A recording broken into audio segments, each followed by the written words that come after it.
It's time for MacBreak Weekly. Alex Lindsay has the week off. Andy and Jason are here.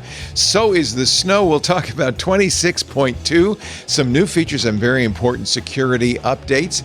Apple loses in court and in Japan. And we'll talk about why you probably should be backing up your data right now. All of that coming up next on MacBreak Weekly. Podcasts you love. From people you trust. This is Twit. This is MacBreak Weekly, episode 1003, recorded Tuesday, December 16th, 2025. The intersection of greed and delusion. It's time for MacBreak Weekly, the show we cover the latest Apple news on a freezing cold December day. With the sun has disappeared for the next few months. Let's say hello to Andy and Notco, where it really is cold, actually. We've had a bit of a couple of days. As a matter of fact, so I've been not feeding the squirrels so much as like I've got a gift basket that involves contain walnuts, and I thought, hey, well, actually, I'm going to leave a walnut like on this little rock on my walk like to the library, and every day like I leave it when I come in, and then when I come out, it's gone. For the past 2 days, however, Monday's walnut is still there, so it's too cold even for the squirrels. Even for the squirrels. Aren't you generous? I even put I could have put like a little red bow on the top of it, and yet it was like, no, we're good for at least until it gets into the high 30s. Our cold squirrel lover. Now here, Jason and I are in California. Jason Snell of sixcolors.com. Hello. And it's what I like to call California cold, Leo. It's California cold. Which is, I when I walk the dog, I have to put on a jacket. The heavy hoodie is not enough. I have to put on an actual jacket. And that is when you know that it's in the 40s in San Francisco. What was it's the a line damn cold, but what was the line from LA Story where Steve Martin plays a weatherman and he's talking about the brutal cold snap. He talked about, so you're saying that it was so cold that you actually had to let the cats back in overnight. It's yeah, there's our a city line, struggles to recover. There's a line in 30 Rock where somebody tells Liz Lemon that she's moving to the Bay Area, and Liz is very angry about it, and she says, "Have fun carrying a light sweater everywhere you go." It's like, yeah, that's a good line. It's pretty right. That's really accurate. That's about it. But anyway, so yes, it's jacket weather, but we're not built for this. So that's thin blood. Thin blood. Yeah, we just leave our windows open all year long, and usually it doesn't matter. But now it's real cold. Should have put enclosable windows, I guess. Well, Apple gave us a little gift over the week, 26.2 for all of the things. Yeah, got to ship that before you can go on your Christmas vacation, I guess. You think that's what happens, right? They're running out the door. And they did put out a 26.3 beta, but I suspect that's more like as a placeholder of, and this cycle will now begin, and we'll see you next year. There were a couple interesting things in 26.3. We'll get to it, but there were especially like things where it's like, if you are not 100% invested in the Apple ecosystem, thank the EU for the following two features that have already been spotted. So it's pretty good. I have to admit, though, I'm a little bit gun shy, and I'm like, I'm gonna wait until, let's say, Saturday at 2 p.m. before I install 26.2 on all my devices, because I kind of like the fact that my devices are all kind of stable right now, and I kind of like to keep that mojo going if I can. I mean, why not? Why not do that? I mean, 26.2 is it's small, but because, and actually, it's funny, a year ago we were talking about big updates happening in 0.1 and 0.2, because remember, Apple kind of overpromised and underdelivered, and that's an understatement. Mm-hmm. And this year they really basically just announced features at WWDC that they thought they could ship in 0.0. And so these 0.1 and 0.2 releases have been minor. I think the biggest story here is just that they added a whole other set of iPad multitasking features. So when the very good multitasking iPad feature shipped in 26, we heard from a lot of fans of Slide Over, which lets you dock an app on the side of the screen, either side, and then just sort of like swipe it away and then swipe it back in while you're working on another app or other apps It's a really nice feature. They didn't implement it. And I don't know whether that was an oversight and they were just sort of like, well, you don't need that, just make a window. But they brought it back. And a lot of what's in 26.2 on the iPad is about dock-focused multitasking, because you used to be able to use the dock for a lot of stuff, and that kind of went away in 26, so they brought it back. So now you can drag an app out of the dock, an app icon, and put it all the way on the corner, on the edge of the screen, and it goes into slide over. So you don't need to mess around with other UI. You can just do, I think, a very intuitive, put this app over there on the side, and it does it. You used to be able to switch apps in slide over, and you can't do that anymore. And so they added a feature where you can drag an app icon out of the dock onto slide over, and it changes into that app, which is not quite the same, but I think it's pretty good. And then if you don't use slide over, it's still pretty good. You can drag apps out of the dock to make windows, and it's got if you like split view, which is another thing that basically went away. You can tile two windows to be split, and it acts like split view, but it mostly has been oriented toward like floating windows like the Mac.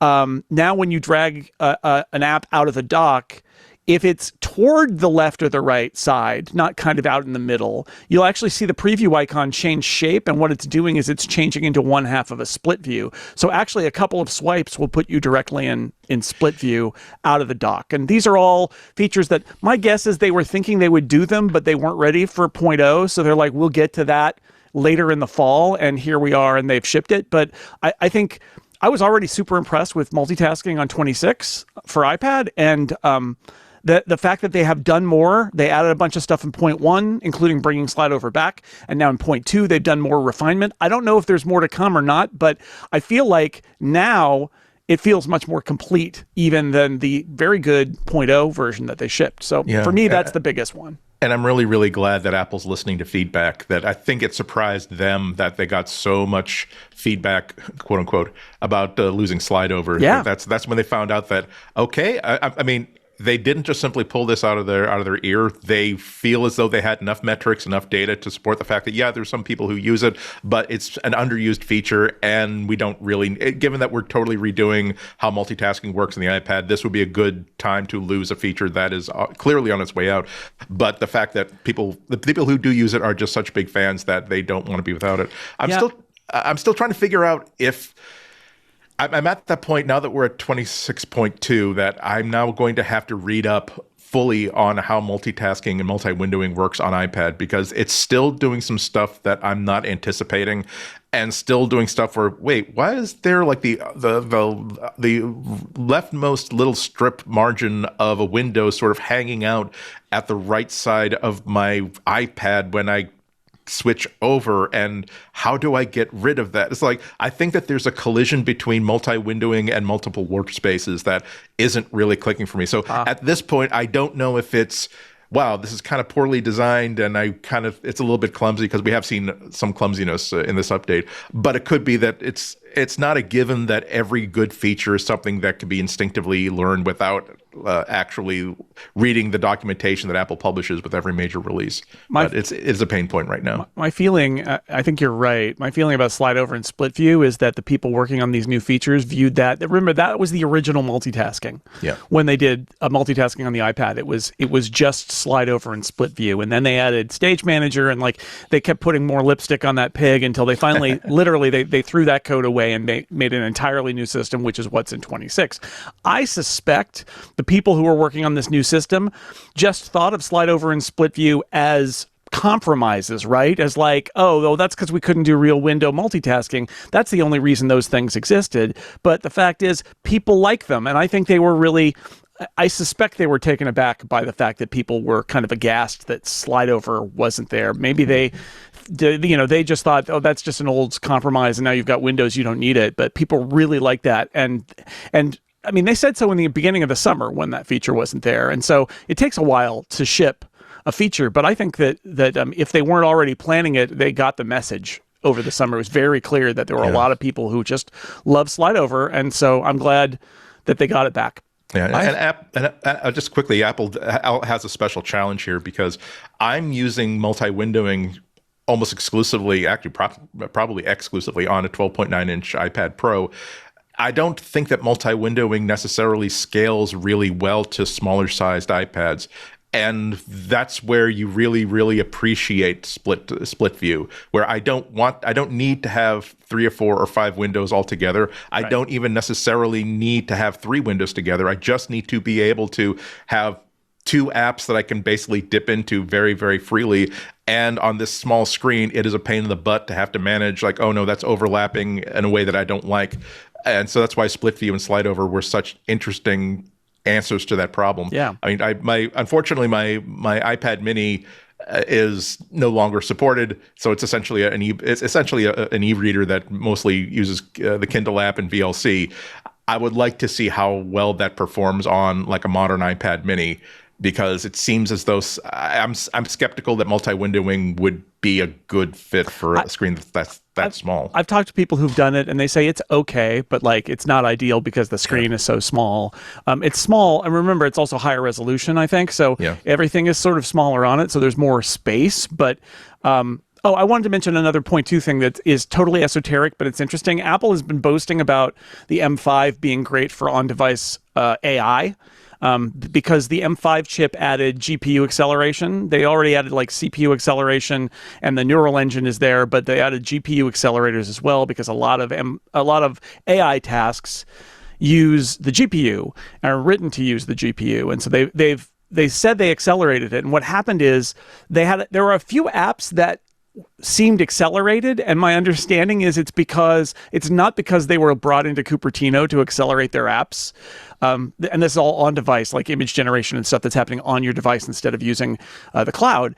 And my understanding is those apps weren't specially written for the M5. They just happened to take an approach that worked with the new accelerators in the M5. With point 2, Apple's whole extension system for machine learning, NLX, I think it's called, has now been revised, and you can get software and that will generate things that are compatible with M5 and take advantage of it. And if you look at some tests, like Federico Vitici at Mac Stories did some tests on it, the speed claims that were kind of hard to verify when the M5 came out are verifiable now on the Mac and on the iPad.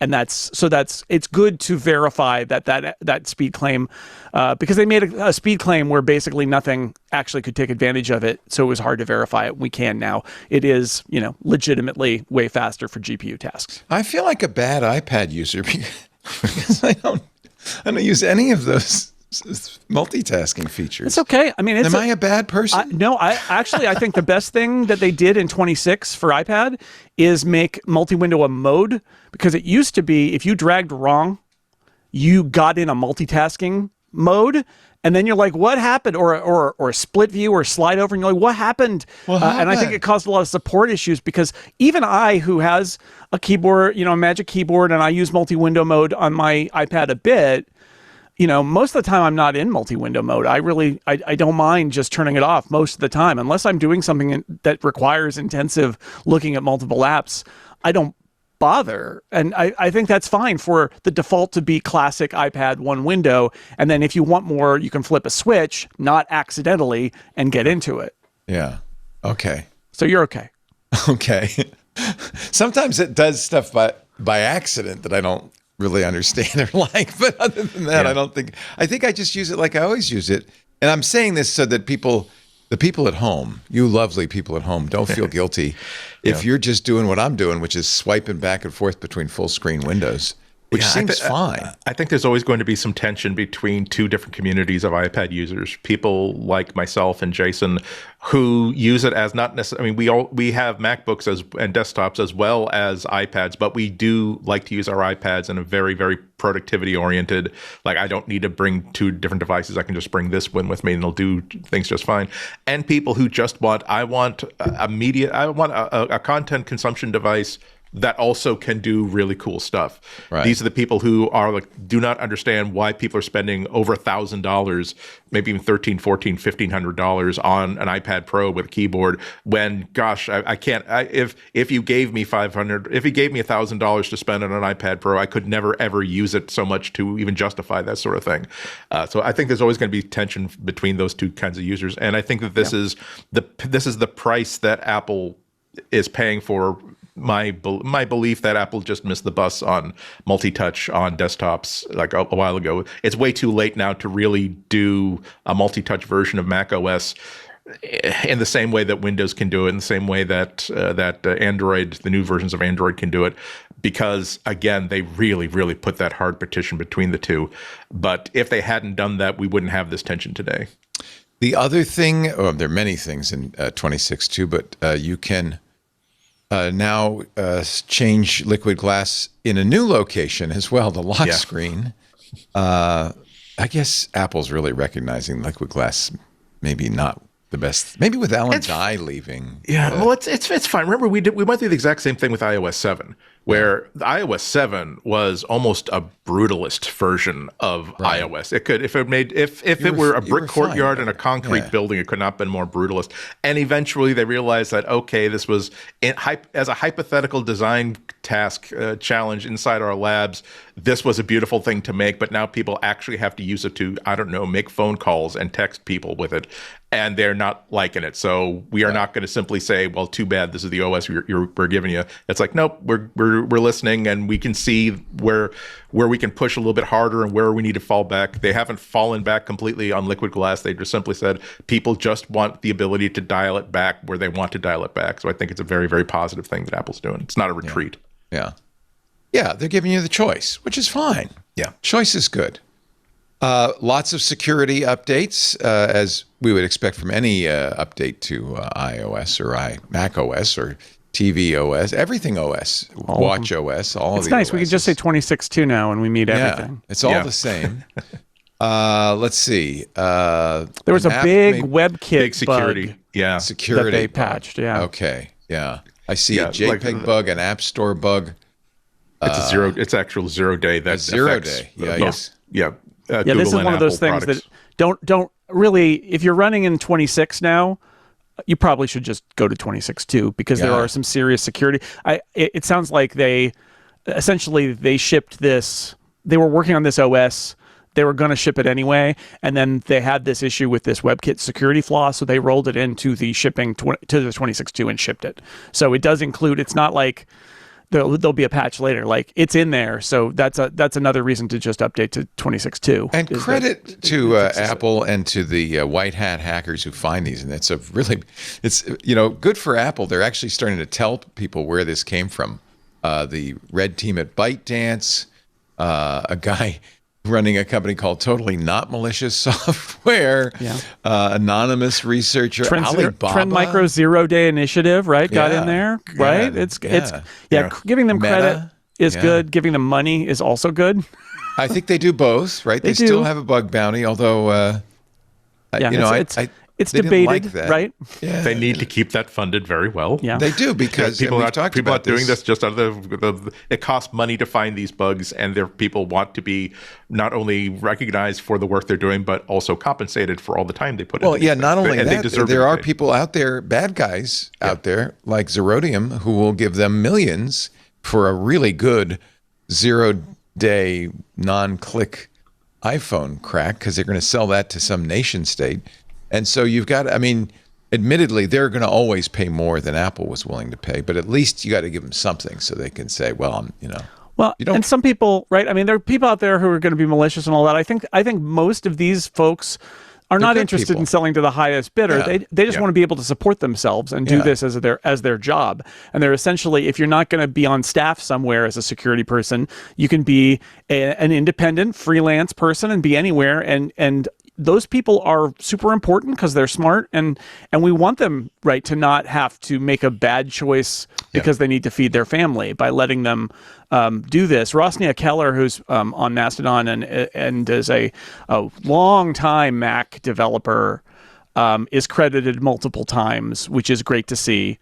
And the messages, it's a messages bug especially that was critical, and backported back to iOS 18.7.3 too, because it was such a big deal. That's the other thing we should say. In many cases, you're going to want to go to 26.2, but if you are not yet on 26, update they have to 18. patched older versions. Yeah. That's the canary. Rosnia Keller is the Totally Not Malicious Software person. Yeah. I love that name. Yeah. Yeah. Messages are particularly problematic because that's how you get those zero-click attacks. I don't know if this was a zero-click, but the idea that you could send a message, and even if I don't read it, it could hack your iPhone is terrifying. Yeah. I don't think this one was like that, but there are a lot of WebKit bugs. There's a long list. Longer, it feels, than usual, but I don't know. And look at all the acknowledgments for all the fixes in all the companies. I think this is really great. Good on you, Apple, for giving them credit. I think Apple knows they have to do that. Yeah. It's like, yeah. It's also, and the money is also important too. It's like, as it happens. As it happens, I was watching Steve Martin's acceptance speech when he won the Mark Twain Award, and he said the Mark Twain Award is the second oldest prize rewarding greatness in American comedy. The first award is, of course, money. Yeah. And the thing is, like, if unfortunately you show respect by saying, "Hey, here's a $500 gift card to the Outback Steakhouse." No, it's like, no. Here is not a necessarily life change, but here's a substantial amount of money that says that we are willing to crack open the checkbook and thank you appropriately. Yes. The immortal words of what's his name? Show me the money. That's from It's Jerry Maguire. It's Rod Tidwell. It's Cuba Gooding Jr. in that movie. Show me the money. Show me the money. Yeah. It's or as Mike Montero says, and I'll clean it up. F you, pay me. That's a good one too. Which is also, is that in Goodfellas? I don't know. Anyway, PM. Yeah. Oh, I think it is Goodfellas. I feel like there was an earthquake and like your family got it. I can confirm that was indeed Goodfellas. It's Goodfellas, I know. But then Mike wrote a whole book about it. I think with a different title because that would not be a great title. But it is a great title. But this is the point. Yeah, compensate people for their work, and white hat hackers. And also just programmers who find things like Rosina Keller, I think just found it, right? Like what is going on here? And they investigated it. And it turned into 3 CVEs. Nice. So like that's great. They should pay that person because that person saved their bacon. Yeah. Right. Yeah. It's the carrot and the stick. You don't really want to emphasize the threat that they might sell it to some bad guy, but that is out there, I must say. There's also on Apple TV. There's a new feature you might care about: Kids Mode on the Apple TV app. None of us have young children. Not anymore. I might do it for my mom. I don't know. It's also Apple liquid glass for Apple TV. That's about time. I want some transparency on my TV. Okay. Yeah, so you can create a profile that isn't linked to an Apple account, and then you can also set up a profile that is just got all the parental controls turned on and tvOS. And that's a thing that you should do. But hey, Leo. I told my daughter that Jason, you're Salt Hank's dad, and she was suitably impressed. I'm doing Speaking really of our well kids with that are not Gen young Z. anymore. Yeah. I'm doing really well with those that age group. It's very funny because most of the stuff she edits upgrade videos, so she does see the computer stuff go by. But then I was like, let me drop his name and see if that gets a response. And she's like, no, really? It's like, oh, okay. Demographics. It makes me so happy. He's in a Super Bowl commercial, by the way. He's amazing. Flying to L.A. I don't think he says I'm just an extra, so I don't know if he'll go by quick. In that case. Yeah, but just an extra. Has not been a Super Bowl commercial. Let's put things in perspective. I didn't land on the moon. I was in the command module orbiting the moon while the other guys. So, come on. Thanks, Michael Collins. Thank you. Let's take a little break. That's the 26.2 update. Is there anything I missed? Jason, you wrote a whole great article at sixcolors.com with all the features. But is there anything significant that we should mention? No, it's a good thing. If you're on 26, you should go to 26.2. Yeah, I did. I went through all the devices. And if you're an iPad user who misses, or I actually have heard from people who are like, I'm not going to update to 26 on my iPad until they fix slide over. Now, do it. It's your time. Yeah, they fixed slide over. The only other thing before we move on, so 26.3 is out to developers.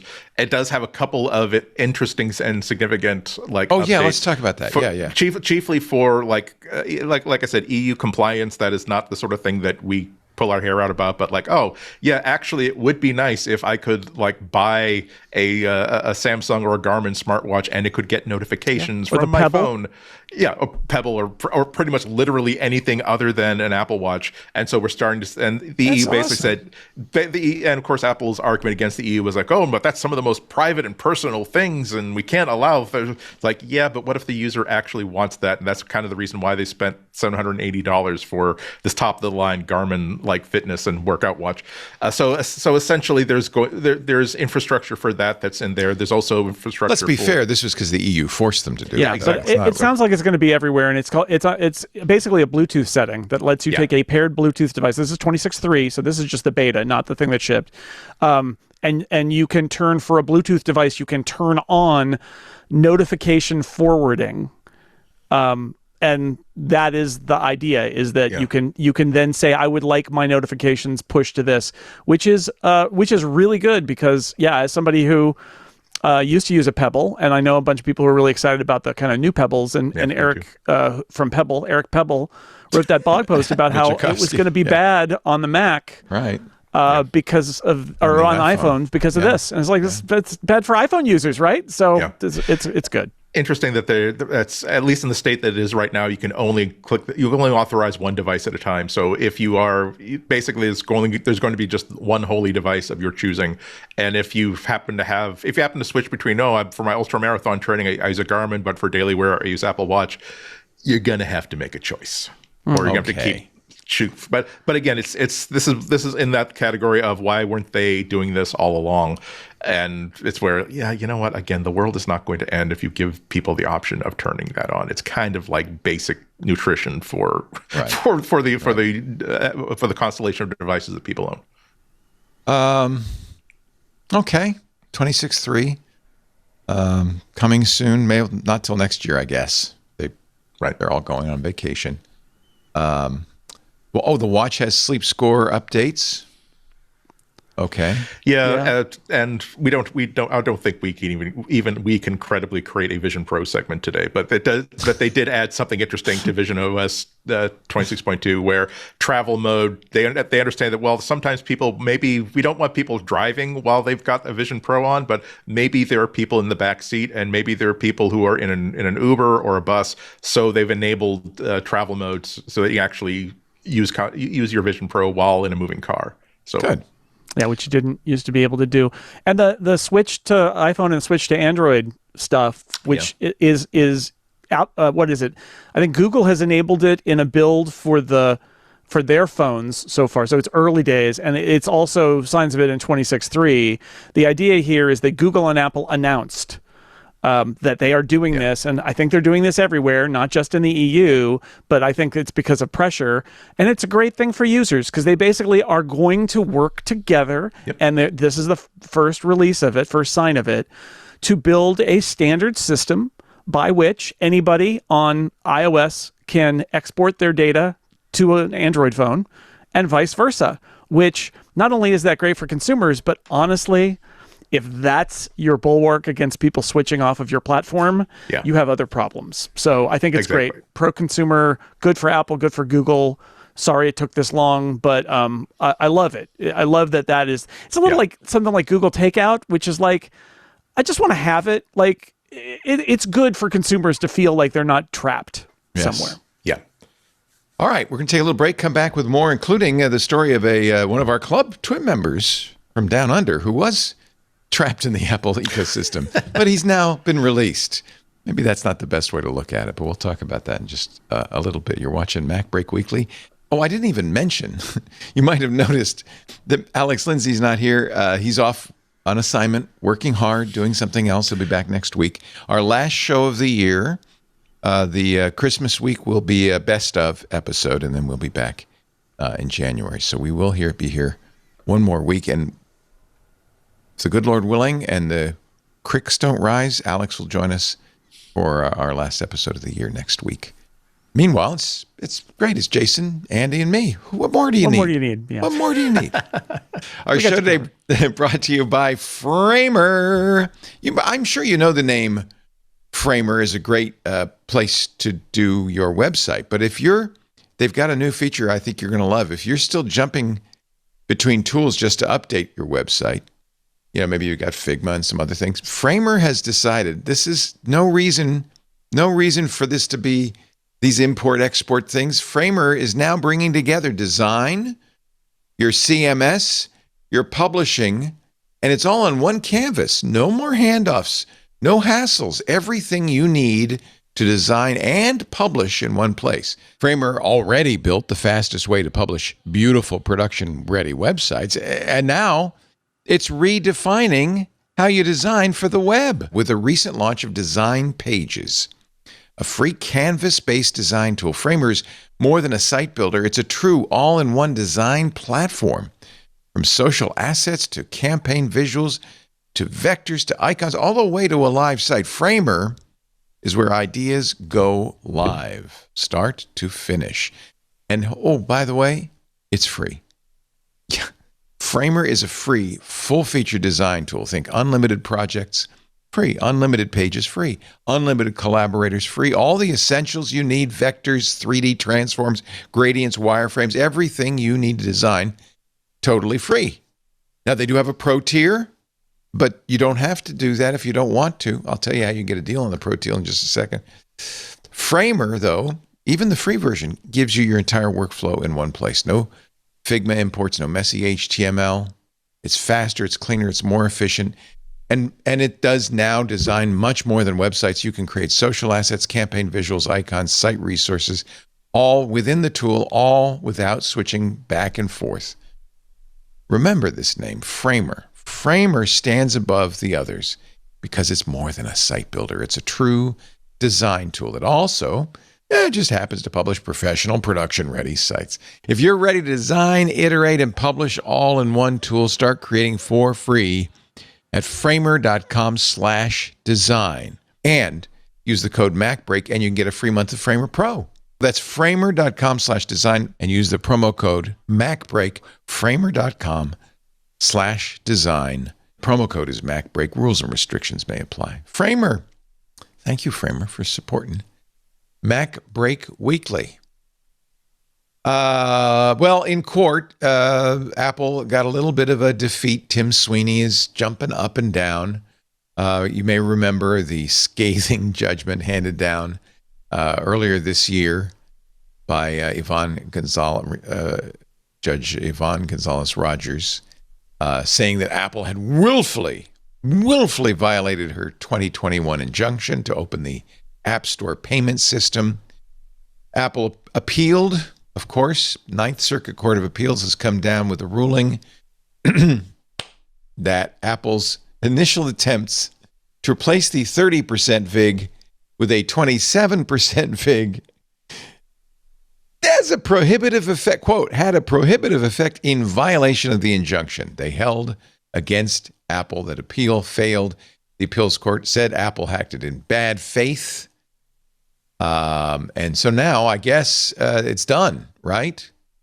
Yeah, the only slight win for Apple is that the three-member board basically said that, yeah, we're agreeing with you, Judge, that Apple was not compliant with any of this, and they're kind of being jerks about it. The one thing that the Apple kind of won was that the panel also said, yeah, but maybe take a look at commissions because maybe it should be okay for Apple to charge some commission. Something.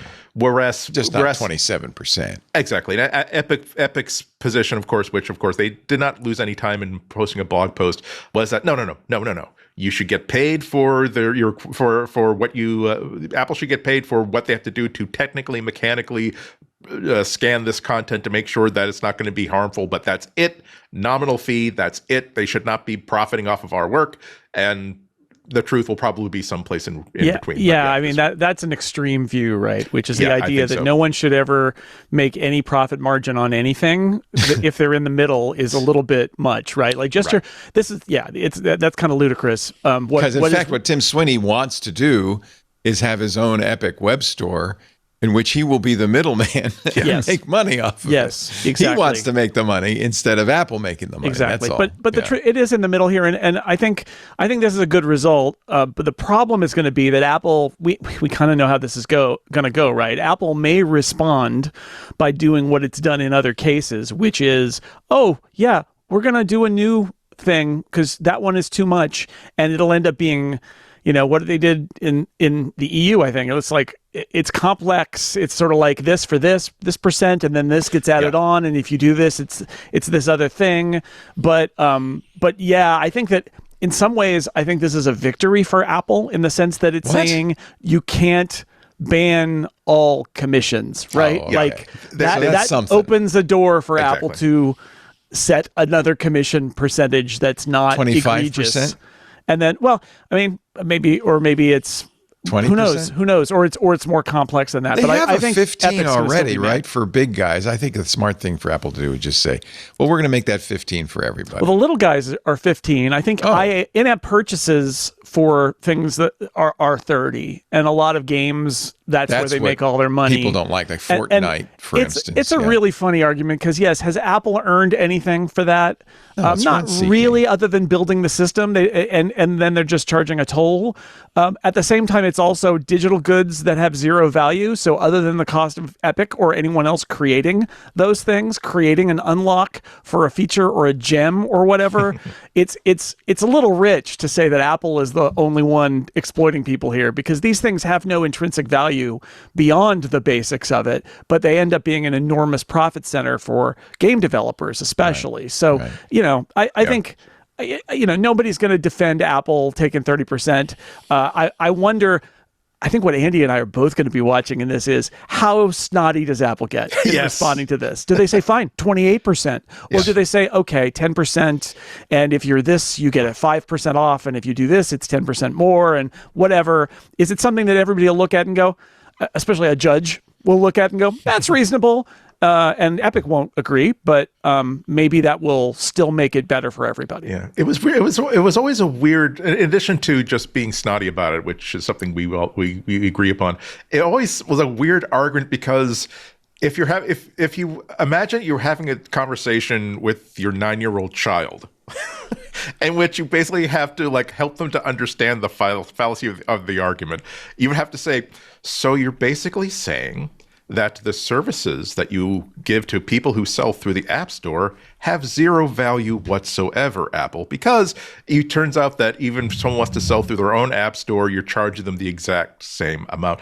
And that was always kind of weird to me. But also but also there are two ways that Apple can punish people for not using the App Store. One is by making them pay pretty much damn near as much money as they would spend if they were in the App Store proper. The other is we will bury you in so much paperwork and bureaucracy that you will take one look at this 321-page PDF no, not a PDF. We will make it a Microsoft Word file. We're going to make it as hard for you as possible to parse all the filing requirements that we're going to demand from you, that you will get to page 3 and say, I give up. I don't want this hassle. I just want to sell my app.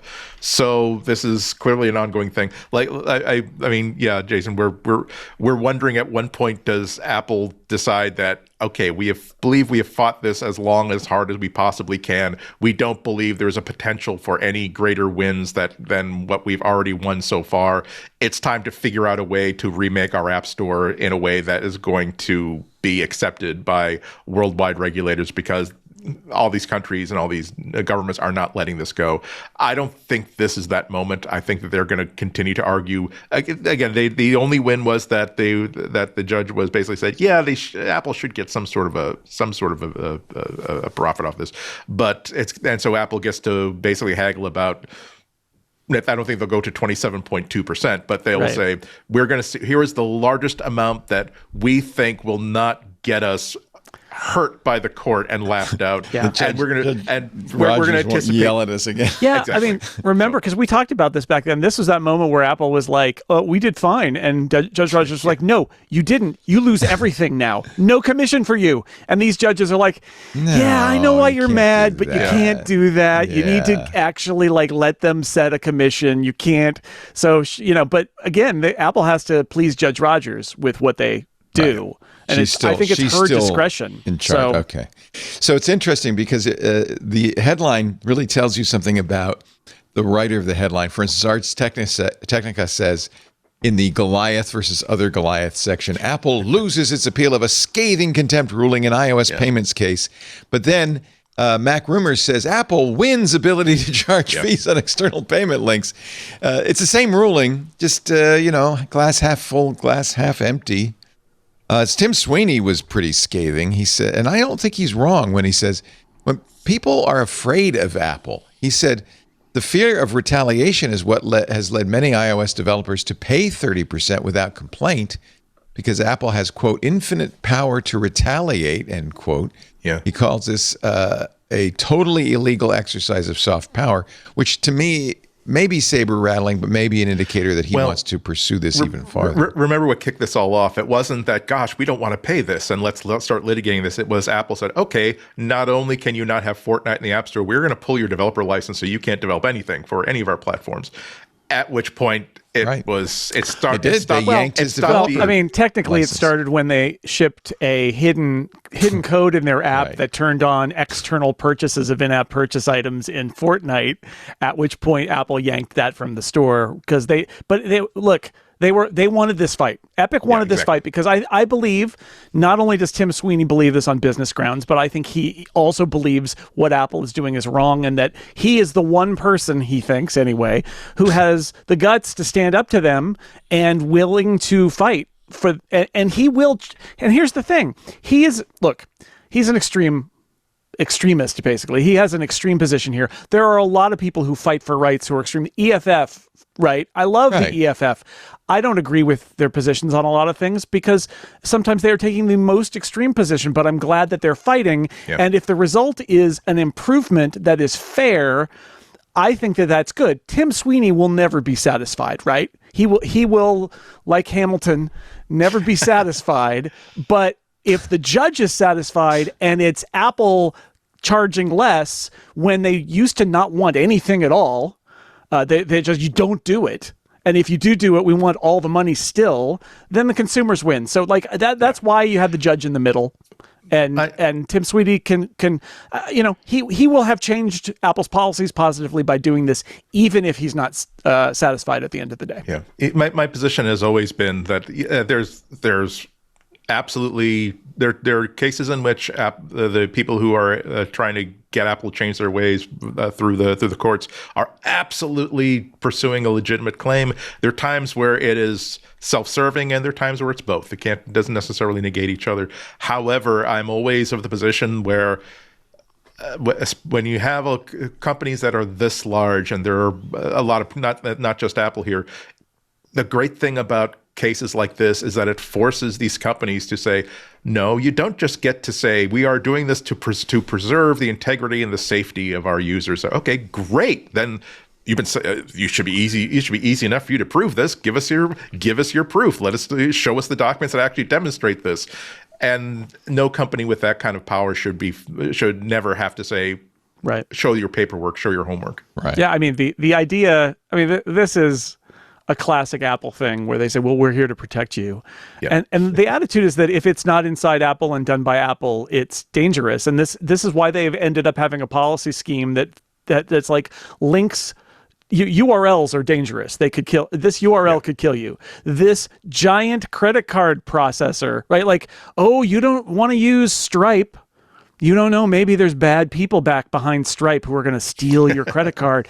And like that's the idea, is they want users to believe that the big bad internet is going to get them. And there are arguments there, but like they're not interested in the little deals. They just want it all, and there's no competition like no competition. Yeah, it's kind of sad on a level, because you would like in an academic and an abstract sense, you would like people and organizations like that to think, yes, we have some of the most satisfied customers. Yes, we have a user base that is huge and it's just growing every quarter. And the reason why that happens is because we try to earn their custom each and every time they use an Apple product or service.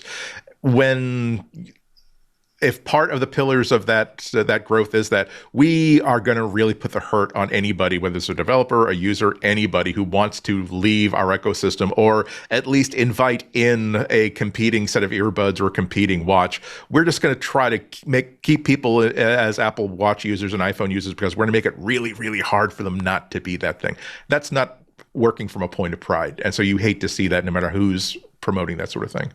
Well, and get ready, because in 2 days in Japan, the App Store, for both Android and iOS, they will have to start offering or allow third-party app stores on the devices. Now, I don't know how big a market for Apple or Android Japan is, but I figure it's probably pretty important.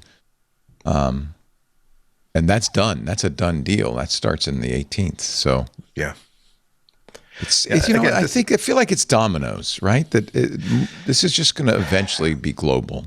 Absolutely, and this is why you're seeing things like where Apple can see a way forward towards, okay, we can make it easier for people to switch from Android to iPhone and iPhone to Android. We can find a way to get people to put their notifications from the iPhone on a competing device. It's not that they're suddenly thrilled with the idea of making it easier for other people to, again, use competing products. But unlike it must have been close to 10 years ago, when during the discovery process, I think of this exact trial, where it was people, why is Apple like not embracing certain types of messaging for iMessage? Because we don't want to make it easy for people to switch to introduce Apple devices. And this is not the same world as it was when Federighi participated in that conversation. This is a different world. Which, okay, we had it really nice for a while.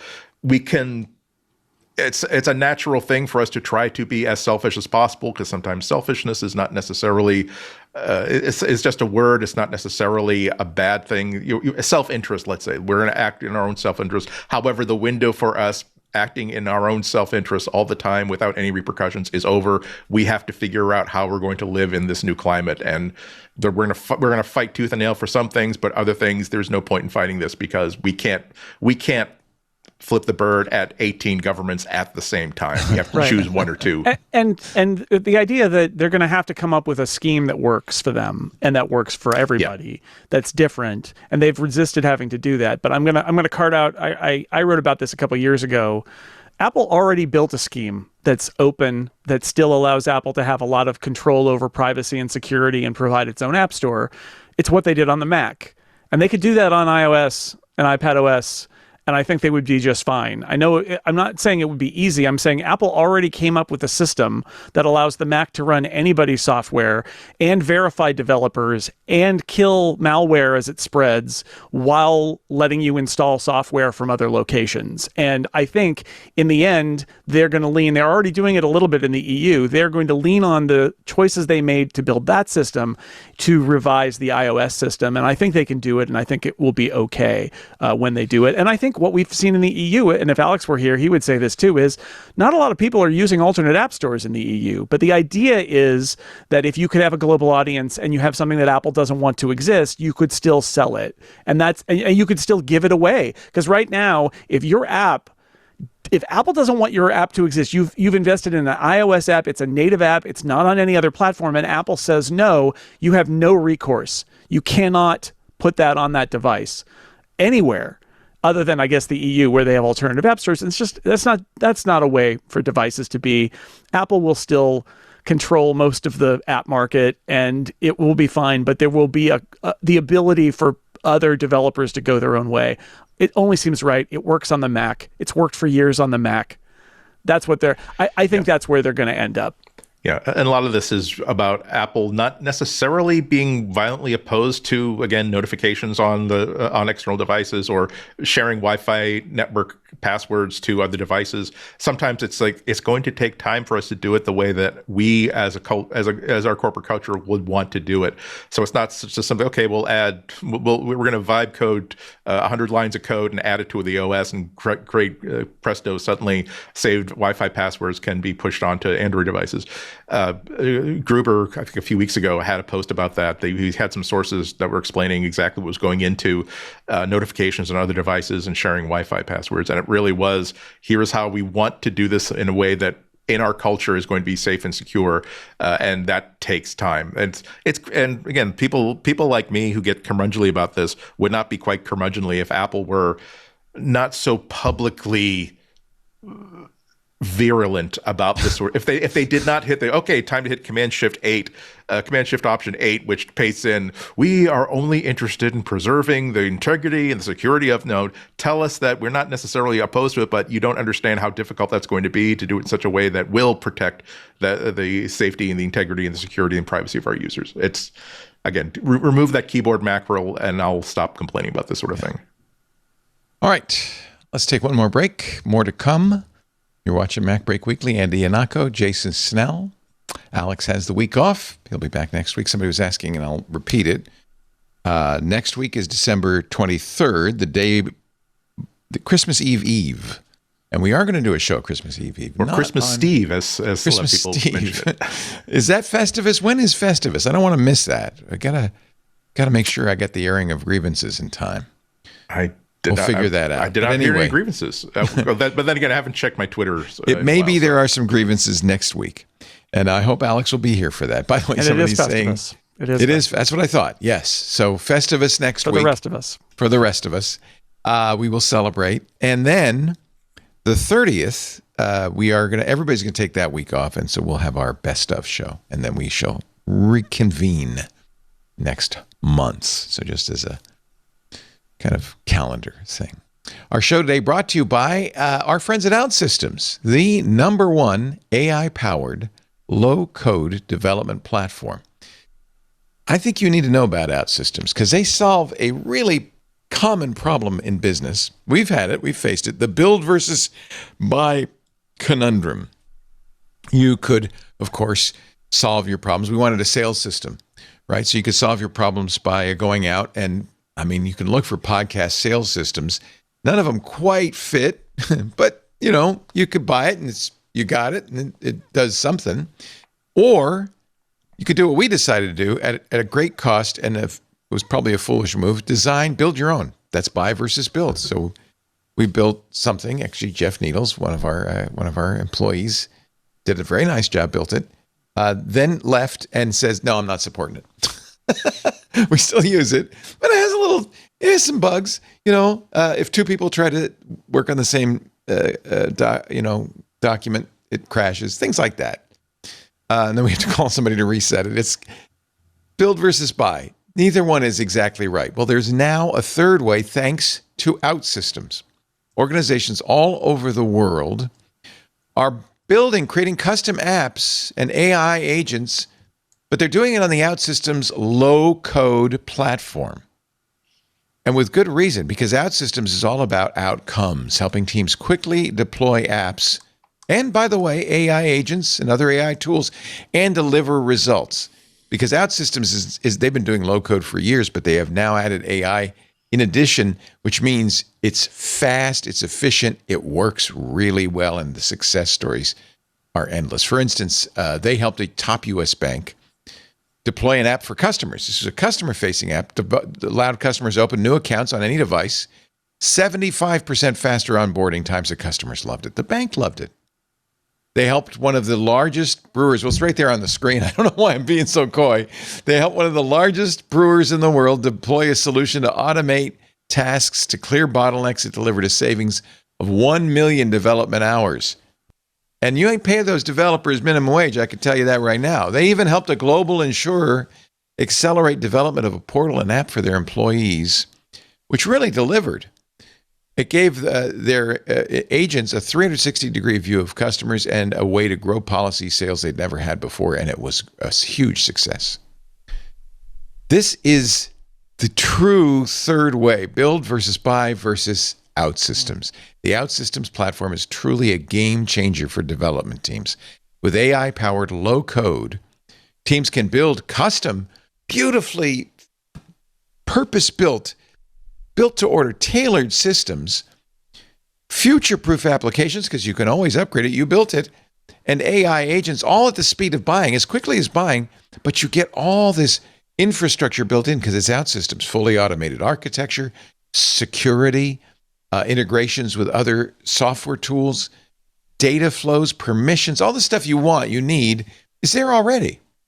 With OutSystems, it's so easy to create your own purpose-built apps and agents. There's really no reason to think of buying off-the-shelf sameware ever again. I wish we'd had this when we were building our sales system. OutSystems, #1 AI-powered low-code development platform. Learn more at outsystems.com/twit. That's outsystems.com/twit. And do me a favor, use that URL, but if they ask you, say, yeah, we heard about it on MacBreak Weekly or we heard about it on Twit. That's very helpful. Outsystems.com/twit. They're very helpful. Very. Like I said, if only we'd had OutSystems in our back in the day. Have you called? Have you called the number on the screen in Pluribus? Just out of curiosity. I haven't. Have you? No, I haven't. It is. There are two numbers actually, and I could call it. I don't know. Should I maybe I'll just play it. I don't think Apple will take me down for that. I would hope. Let me just play it, and you can hear what happens when you dial. Yeah, Apple I know has always been very reasonable. Yeah, it's a Washington D.C. number. It's a real phone number. 203-808 202-808-3981. Hello. Hello. Well, maybe not. I don't know what happened. I guess I should call it on the phone. How about that? Let me try it this way. This must be very nostalgic for you during your radio days. Doing phone calls, yeah. Do you know the count or the amount? In the old days, I would have had a way to do this without actually resorting to a telephone. A little dialing music, please, Paul. Yeah, thank you. Let's see if we can put it on the speaker here. I miss that. Then you try to figure out why is he playing this song, because there's definitely a reason why he chose this song while he's calling a tailor. Oh, gosh, this didn't work. This is so bad. I'm sorry. Bad radio. But, it's not radio. It's a podcast. There's nothing wrong on a podcast. Yeah, we don't have a time slot. We could go on forever, and we do. Oh, it hung up on me. You know what? Maybe it's disconnected now. Never mind. Maybe that's a Hello, Carol. Hello, Carol. It did the hello, Carol. The #1 ever of all time watched show on Apple TV. Congratulations. Yeah, I mean, it's good. They got another hit. They've got another buzz show. I'm getting a little bored. Can I tell you? Be honest. I'm a little bored with it. I'm riveted. Are you? Completely riveted. Because you know something's going to happen eventually? Well, no. I mean, again, okay. I've heard this criticism, and I just don't agree to it. People are like, "Come on, I want the plot to move forward." It's like, it's you don't want Vince Gilligan. I mean, he did a whole episode on a fly. First off, it's about the characters. Second, it's about Carol processing. I'm not going to spoil it, but it's like about Carol processing what could you do if you could do whatever you wanted, and realizing that in the end, if it's just you doing it, it's not actually that fun for that long, while the other character she is starting to realize that, which I like. Yes, and the other character is in a colossal man versus nature battle. Holy cow! Out in the Darien Gap. I've learned what the Darien Gap is. I mean, I had no idea. I thought that was amazing and riveting. For those who don't know, Darien Gap is why you can't drive from the top of North America to the bottom of South America. Is that in between Panama and Colombia there is an impassable jungle and there's no road. And they've tried, and there's still no road because it's ridiculous. It's like marsh and it's a 60-mile strip of jungle that is mostly occupied by drug traffickers and migrants. Last year they say 500,000 people. 500,000 people went through the Darien Gap last year. They say. I feel ignorant. I didn't know anything about it. And North and Central American governments actually don't want to open the Darien Gap up because it will spread. There's foot and mouth disease in South America, and it hasn't been in the livestock, and it hasn't been in North America in 50, 70 years, something like that. And they're concerned that if you open up that transport, it'll be very easy for the livestock to cross over. And it's also the boundary It's on the border between Colombia and Panama, and I wouldn't be surprised if those countries said, we don't want your people going into. Could be. But you can go around. You can go by water.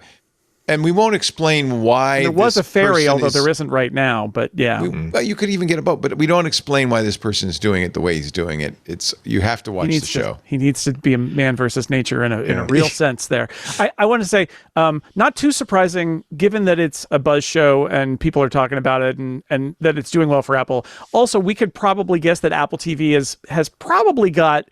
It's probably growing, right? It's probably got more people overall subscribing than it ever has. Yeah. I know they've done well on Amazon channels as well.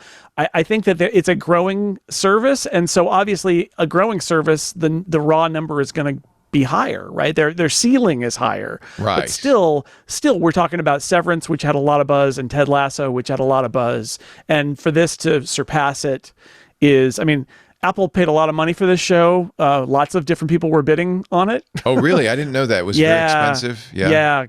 And they paid the most for it, but I think they're getting their money's worth. Yeah. And surprisingly, we for the first few years of Apple TV productions, we would sometimes have like news stories about how Apple is just meddling and nitpicking, and they want in on every decision.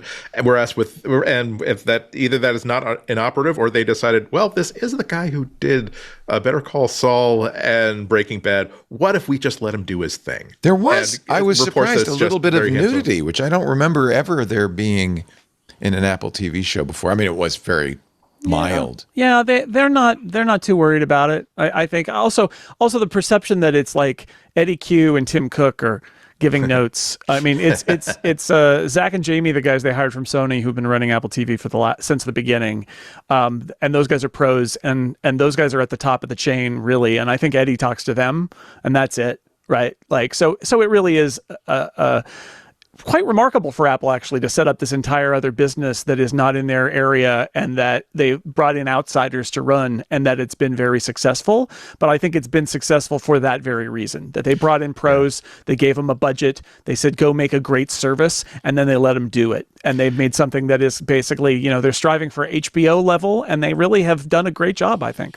Yeah, and it also goes to show, like, when the company that owns you makes a huge amount of money on something that is not necessary, if they're not necessarily required to force you to wring every penny of profit you possibly can out of everything you do, that's a great place in which creative things can happen. And as long as people still want phones, and specifically still want iPhones, I think that we'll still continue to get things like Severance on Apple TV, and maybe it will not land on HBO, and it will not land on these other services that are being bought and sold like so many trading cards. In a year will have to replace my car. The lease runs up, and I know one thing: I will not be considering a Cadillac or a Chevy, because they don't have CarPlay. GM says no CarPlay for you, but their position is softening. I don't know if this is enough for me. General Motors says we are going to allow native Apple Music in our cars. What? Huh? Yeah.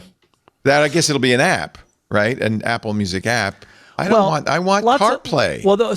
So this is the thing. So Tesla and Rivian do this too. And the idea is, they build a web framework, and then they put Spotify and Apple Music in it and Apple Podcasts in it and stuff like that, right? And they say, see, this is it. But the fact is, if you use a different music service or a different podcast client, you're never going to, or anything else, if you use Libby to do ebooks, like, they're not going to cover the App Store. They're going to cover 2 or 3 things that are easy for them to cover, and then they're going to walk away, which is why it's silly. There was Ben Thompson just did an interview with the guy at Rivian, and asked him about why Rivian doesn't do CarPlay.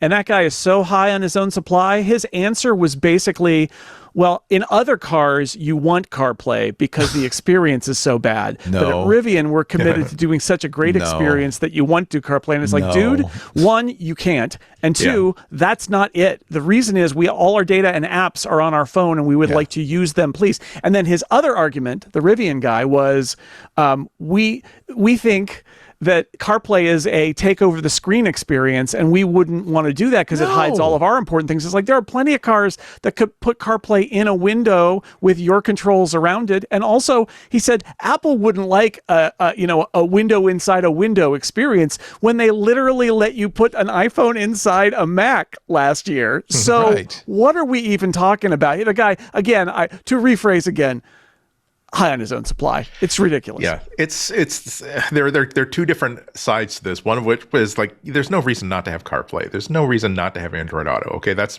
for all the reasons that Jason talked about. Like, this is what we want. I just want my phone is inside my car, and therefore I've got all my playlists, I've got all my settings, all the apps that I know are working correctly, and everything that I know and love. The others, there was a vaguely okay argument that I think he was making earlier about how. Or it might have been another automaker about the widespread, the larger goals and ambitions of CarPlay to basically say, well, actually, here's a demonstration that Apple put up of how CarPlay can basically be every glass screen, the entire interface. And they're saying, yeah, but when you turn on the air conditioning, is that something that should be handled by Apple, or should be handled by the people who designed the air conditioning? But that is a totally different sort of thing. We have a Chevy Bolt. And I love the Bolt, and it has CarPlay. It's got CarPlay, and CarPlay takes up most of the screen, and then there's a border around it that shows you what's playing on the radio, what the temperature is, what your AC is set for, and you've got physical controls, but you can also go into the controls on the touchscreen, and CarPlay goes away, and you do whatever, and then you go back to CarPlay.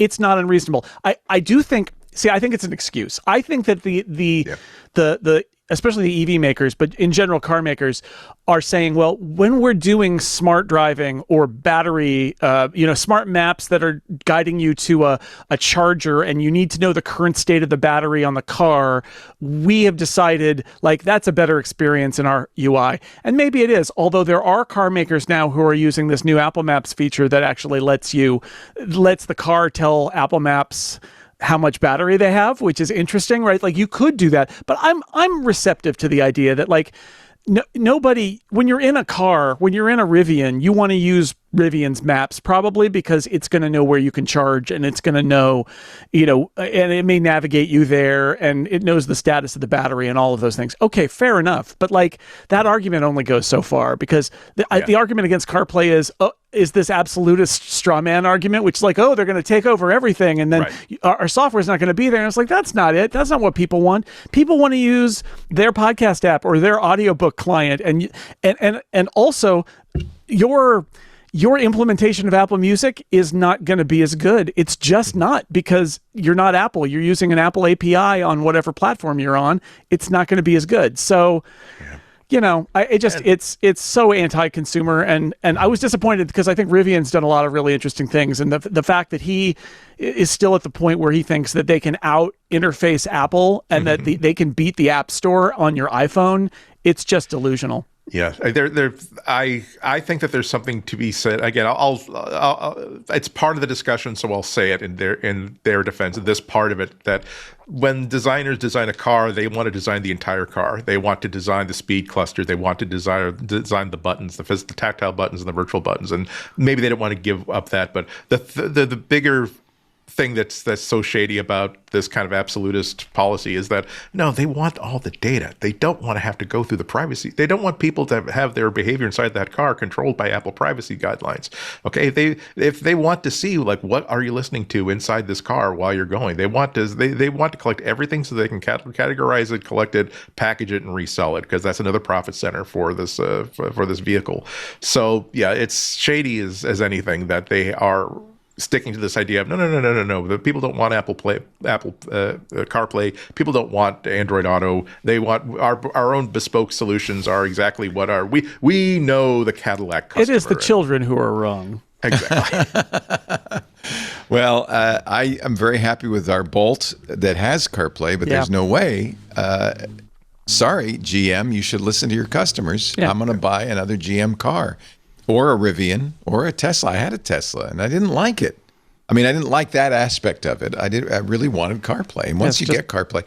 Now, the BMW I have has a the normal, when you get in the car, you don't see CarPlay. You have a little CarPlay button, but you see all of their stuff. But I can go to the CarPlay button, and this CarPlay takes over the screen. I can even sit there. I can use all of the CarPlay. It's possible to do this intelligently, and it's very disappointing. We didn't have this problem when we just had a cassette deck and a simple cassette adapter. That's probably where they're coming from, right?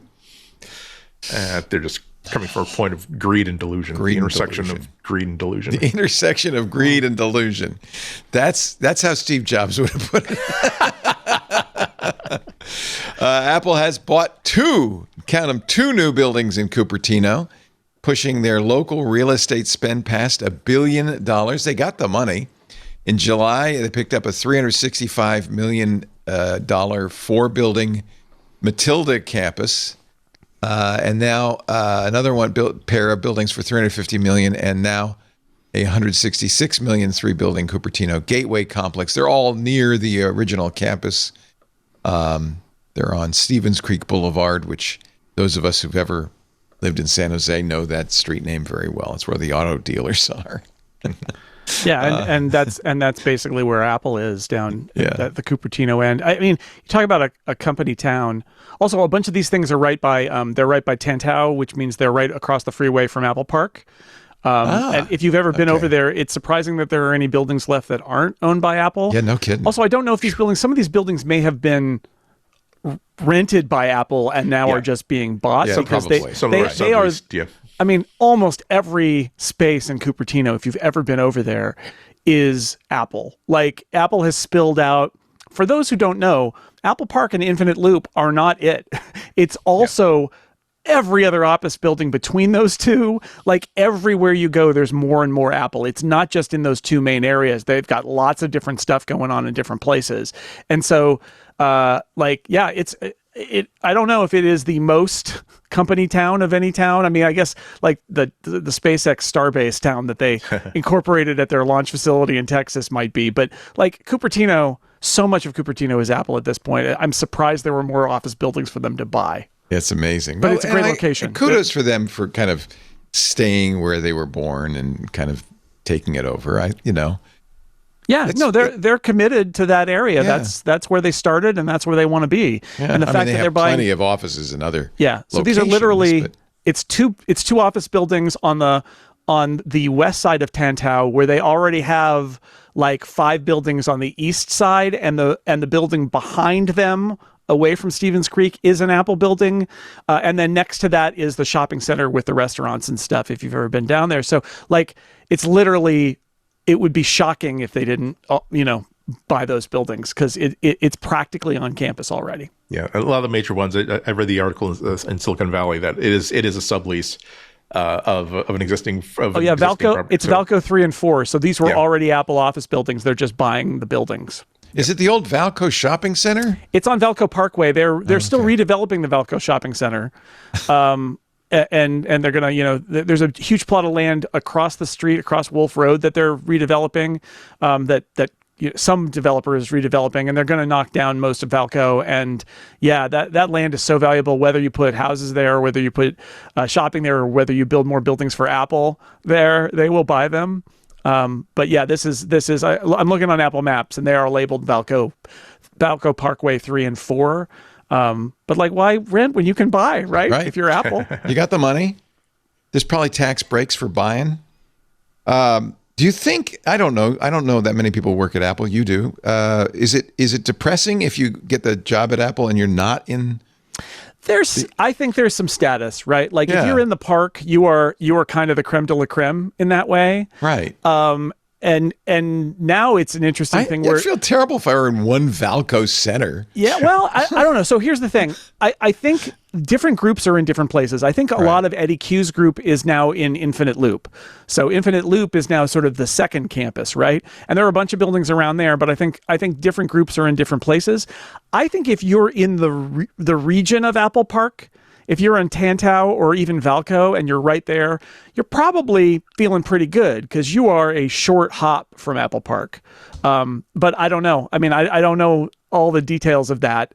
Maybe if you're on the other side of 280, you're not as good or something. But sometimes it's about what group you're in. Because like I said, I think that a lot of the App Store stuff is happening over at Infinite Loop these days.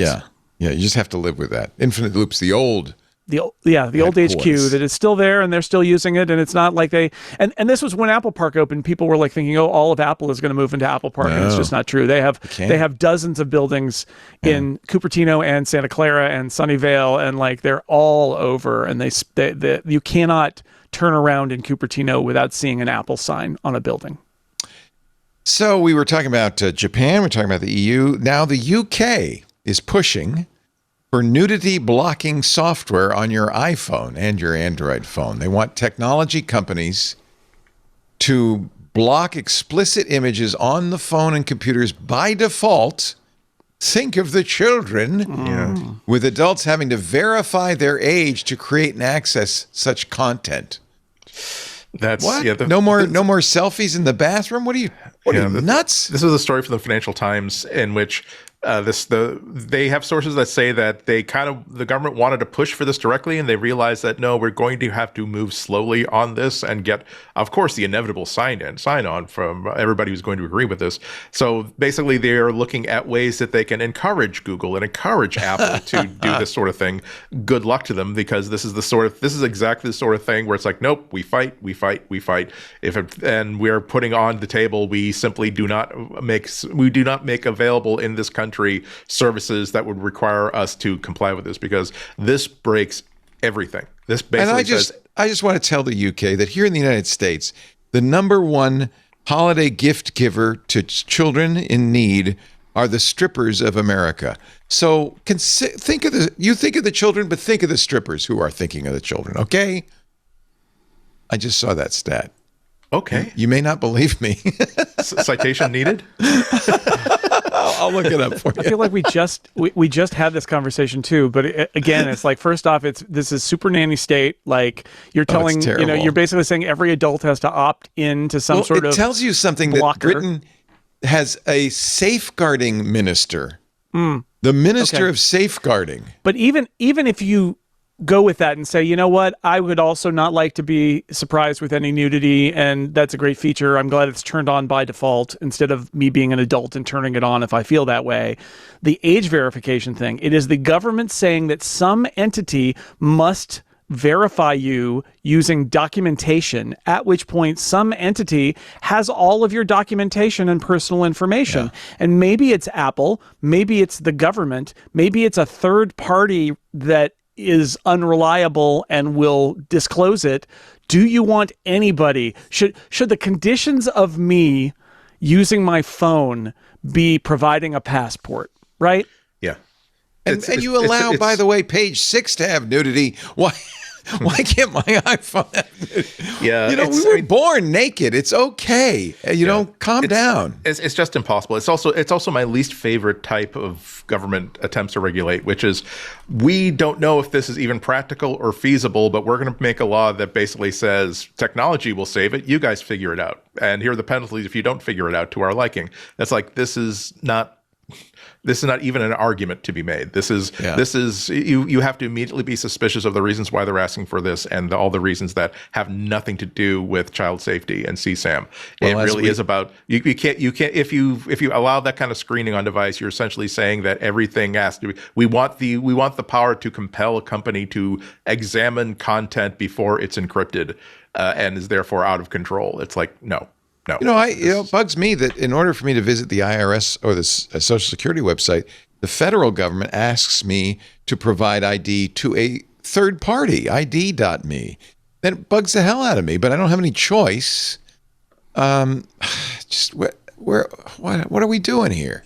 Yeah. The Home Office this is the British Home Office wants to see operating systems that prevent any nudity being displayed on screen unless the user is verified they are an adult through methods such as biometric checks or official ID. So I'm watching a movie that has a little bit of nudity in it, and the blocker pops up, and Apple is watching the movie to see if their machine... I mean, it doesn't... Not only does it fall apart, but like, is that what we want? That's Big Brother. And mandatory. It's ridiculous. It is. No, that's what it is, because we're going to watch everything you watch and approve it, or disapprove it, and we need to know who you are.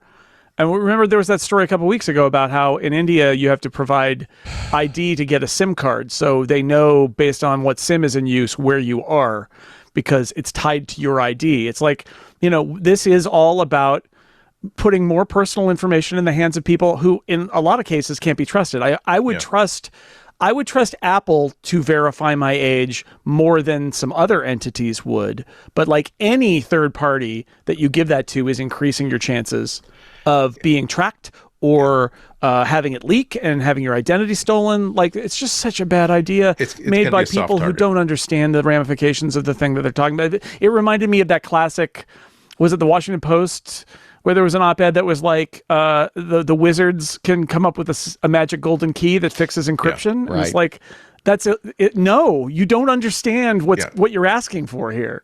Yeah, exactly. That's why I'm saying, like, you don't. This is not something that the companies do not want to do. It is something they do not want to do, but the reason why you're asking something that is not actually possible.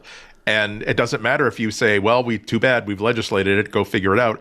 It cannot be figured out. You are legislating perpetual motion, okay? Unless there's a breakthrough in the understanding of encryption and security that nobody has thought of in the past 70, 80 years, it's not going to happen. Okay. Big story, and I did not know this at the time, but a fella in Australia, and it was covered in Daring Fireball and Apple Insider. Michael Sy has written about it. The Register's written about it. Paris is the name.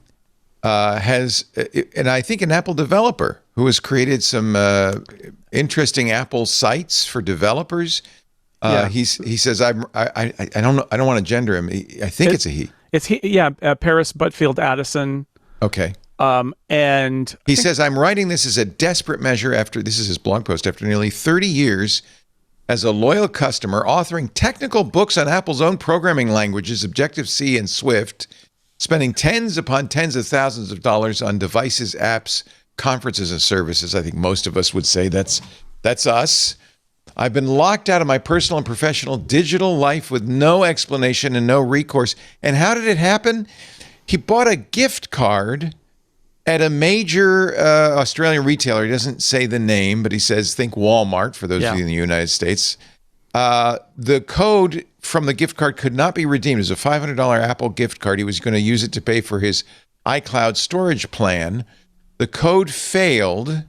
Shortly after my account was locked, he's been on the horn with Apple support like crazy. And they say, well, you can create a new account. Yeah. But that's not going to do it, because all of his apps, all of his music, everything. Yeah. And his devices presumably are locked to that Apple ID, right?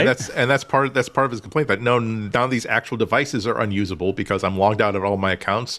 It won't. It's devastating, like what this error has had. And what frustrates the hell out of anybody who reads this is that you just recognize that. You recognize that, oh, well, we're not going to tell you what's wrong. No, and no, we didn't approach you to say, hey, there's a problem. What can we collect some information for you before we decide to absolutely torch your entire existence in the Apple ecosystem that you built for the past 10 or 15 or 20 years? No. And well, now that you've done it, will you explain why? No, we won't. And please, I know people at Apple are listening. If you have any sway, please do something for Paris. Paris has been, what's interesting here is, for people who don't know, sometimes when a high-profile person has a problem with Apple and they start yelling about it publicly, very frequently they are contacted by a mysterious group inside Apple called Executive Relations. Yeah. These are the same people who, like, if you send a heartwarming message to Tim, they may get back to you with a heartwarming response from Tim or something. But they are also the tactical team to suppress really bad stories by solving the problems. And they swoop in. They have swooped in this, and so far, Paris says no response, no resolution. He knew this. He asked for the executive team. Which is amazing, because the executive relations group, this is the group that fixes this stuff so that these things go away. And that's why I still believe that this will get resolved. If it doesn't get resolved, things are really, really bad, because this is the case of somebody who has a receipt from the retailer. The card was legitimately purchased. It wasn't like a fake on eBay. It might have been a fake put up at the store. But again, to go from fraud detection to locking account, I get it. Apple locks accounts all the time for lots of reasons. I have a friend whose account gets locked all the time. He doesn't even know why. Just somebody is trying to log in and things are weird and they lock his account and he has to call Apple. The problem is what happens then, because what Paris did was fell in a hole. Like this is, I think, the consequence of Apple growing so fast that a lot of their systems have just not grown commensurately to deal with issues like this. And like Apple has invested so much in tying all our devices to our Apple IDs that this is a death sentence for your devices. You're going to lose all your photos. You're going to lose all your music. You're going to lose all your movies and TV shows that you bought. You may not be able to use your devices anymore.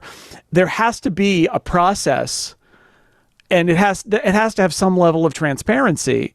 And the scary thing here is not that Paris is going through this, believe it or not, because the executive relations team has been in touch. The scary thing is, if you're not a high-profile person who wrote a bunch of O'Reilly books about Apple and has a blog and knows people, this could happen to you too, and there's no recourse. Yeah. It's a cautionary tale for all of us. It's not just Apple, it's Google. Paul Thurrott went through something similar with Google, almost lost a whole bunch of stuff because Google canceled his account, including his YouTube account. It's true with Amazon. It's true with Microsoft. It's one of the reasons I went out after reading Paris's story and bought a ThinkPad, which I'm going to put Linux on. I wish I could buy a phone that wasn't owned by big tech. I moved all of my books off of Audible. I moved all of my music off of Apple. This is a cautionary tale for all of us. Think about what would your life be like if you lost your account with one of these big tech companies. Remember, they're so big now. There's no, I remember I had somebody call the radio show who her Gmail account had been, same thing, summarily terminated. She said, so I found the Google office in Irvine and I went down and I knocked on the door. Nobody answered. There's nobody inside. She said, what do I do? I've heard these stories for years. This brings it home. If you don't have a way of getting, this is why Google Takeout is so important. You mentioned that earlier, Jason. If you don't have a way of getting your data out of there, get it out now while those accounts are live. And I think we all need to start thinking about ways to not be so locked into these big tech companies. I think Linux is a very good choice. It's sad there is really no, I looked at the Fairphone. There really isn't a good choice on the phones. I have a Pixel, my old Pixel 9. I'm going to put Graphene OS on it. That's the closest you can get to a de-Googled version of Android, and it's secure. I think we should all be aware of this and be prepared for this, because this is not good. Yeah, prepared. You said prepared. I was going to say you sound a little like a prepper, so that works. But I would say, but I'm terrified this could happen to me. So for people who are in the Apple ecosystem, what I would say is, if you've got iCloud Photos, make sure you've got a Mac somewhere, the hard drive big enough, and you're syncing all files locally so that if something happens to your iCloud Photos, you have all the photos. That's a number one. If you're renting or if you're buying movies and TV, consider that you kind of got a license for it and they could kill it at any moment. And if it's something that you really love, maybe you can get it on Blu-ray or DVD or something instead. That I think protecting yourself from the worst of this is the thing that people who are invested in Apple platforms should do at the very least. And photos is the big one, because photos are irreplaceable. Like there's a setting on Mac that says download all of them locally. And if your drive isn't big enough, get an external drive and put your photos library on it. But do that, because that's the big one to me. It would be terrible if you had to buy your apps again. Absolutely. And if you lost all those movie purchases that you made. Although, by the way, Movies Anywhere is a service that syncs your movie purchases between Apple and Amazon and elsewhere, that you can do. That might be a way to do some of this too. And your DVD purchases, just right, because for a lot of people, getting a Linux computer and a phone that isn't tied in is not realistic, even if it would maybe protect you. But you can take some steps so that not all your eggs are not in your Apple ID. Yeah, remember we've forgotten the trifecta of backups that you're supposed to have 3 copies of everything that's important enough for you to keep, and one of them should be offsite and another of them should be on a different form of media than the rest. Otherwise, it's not truly backed up. The thing is, cloud syncing works so well, and it's saved your bacon so many times that you kind of forget that, yeah, there's still one point of disappearance there. And so the thing is, like, you can get a terabyte SSD for not a whole lot. And for a lot of people, their libraries are actually you can get for less than $100 enough storage probably to back up your entire cloud library. And I'm not saying it's an easy thing to do, and you're going to anger the other people in your family who don't understand that. Why can I no longer stream at 4K like over the past days? Yeah, that's because I'm basically moving half a terabyte or 3/4 of a terabyte off of the cloud and onto here, because otherwise, again, it's just gone. And the thing is, this actually ties into what we were talking about earlier about regulation, that when you give a company like Google or a company like Apple responsibility for policing against pirated content, pirated streamers, accounts that are being used for malicious things, you are basically telling them that our default position should be kill the suspected account immediately and make it incredibly hard for anybody to get it back again. Make someone actually have to sue us before we will restore this account, because that is the safest way for us to be in compliance with this regulation. If we are tentative about it, and if we, why should we hire other people and spend a lot more money to really, really verify that this account is actually being used for piracy, for instance? Well, it's just a lot simpler and cheaper for us to simply Zorch it, and then whoever has that account is just going to have to deal with it.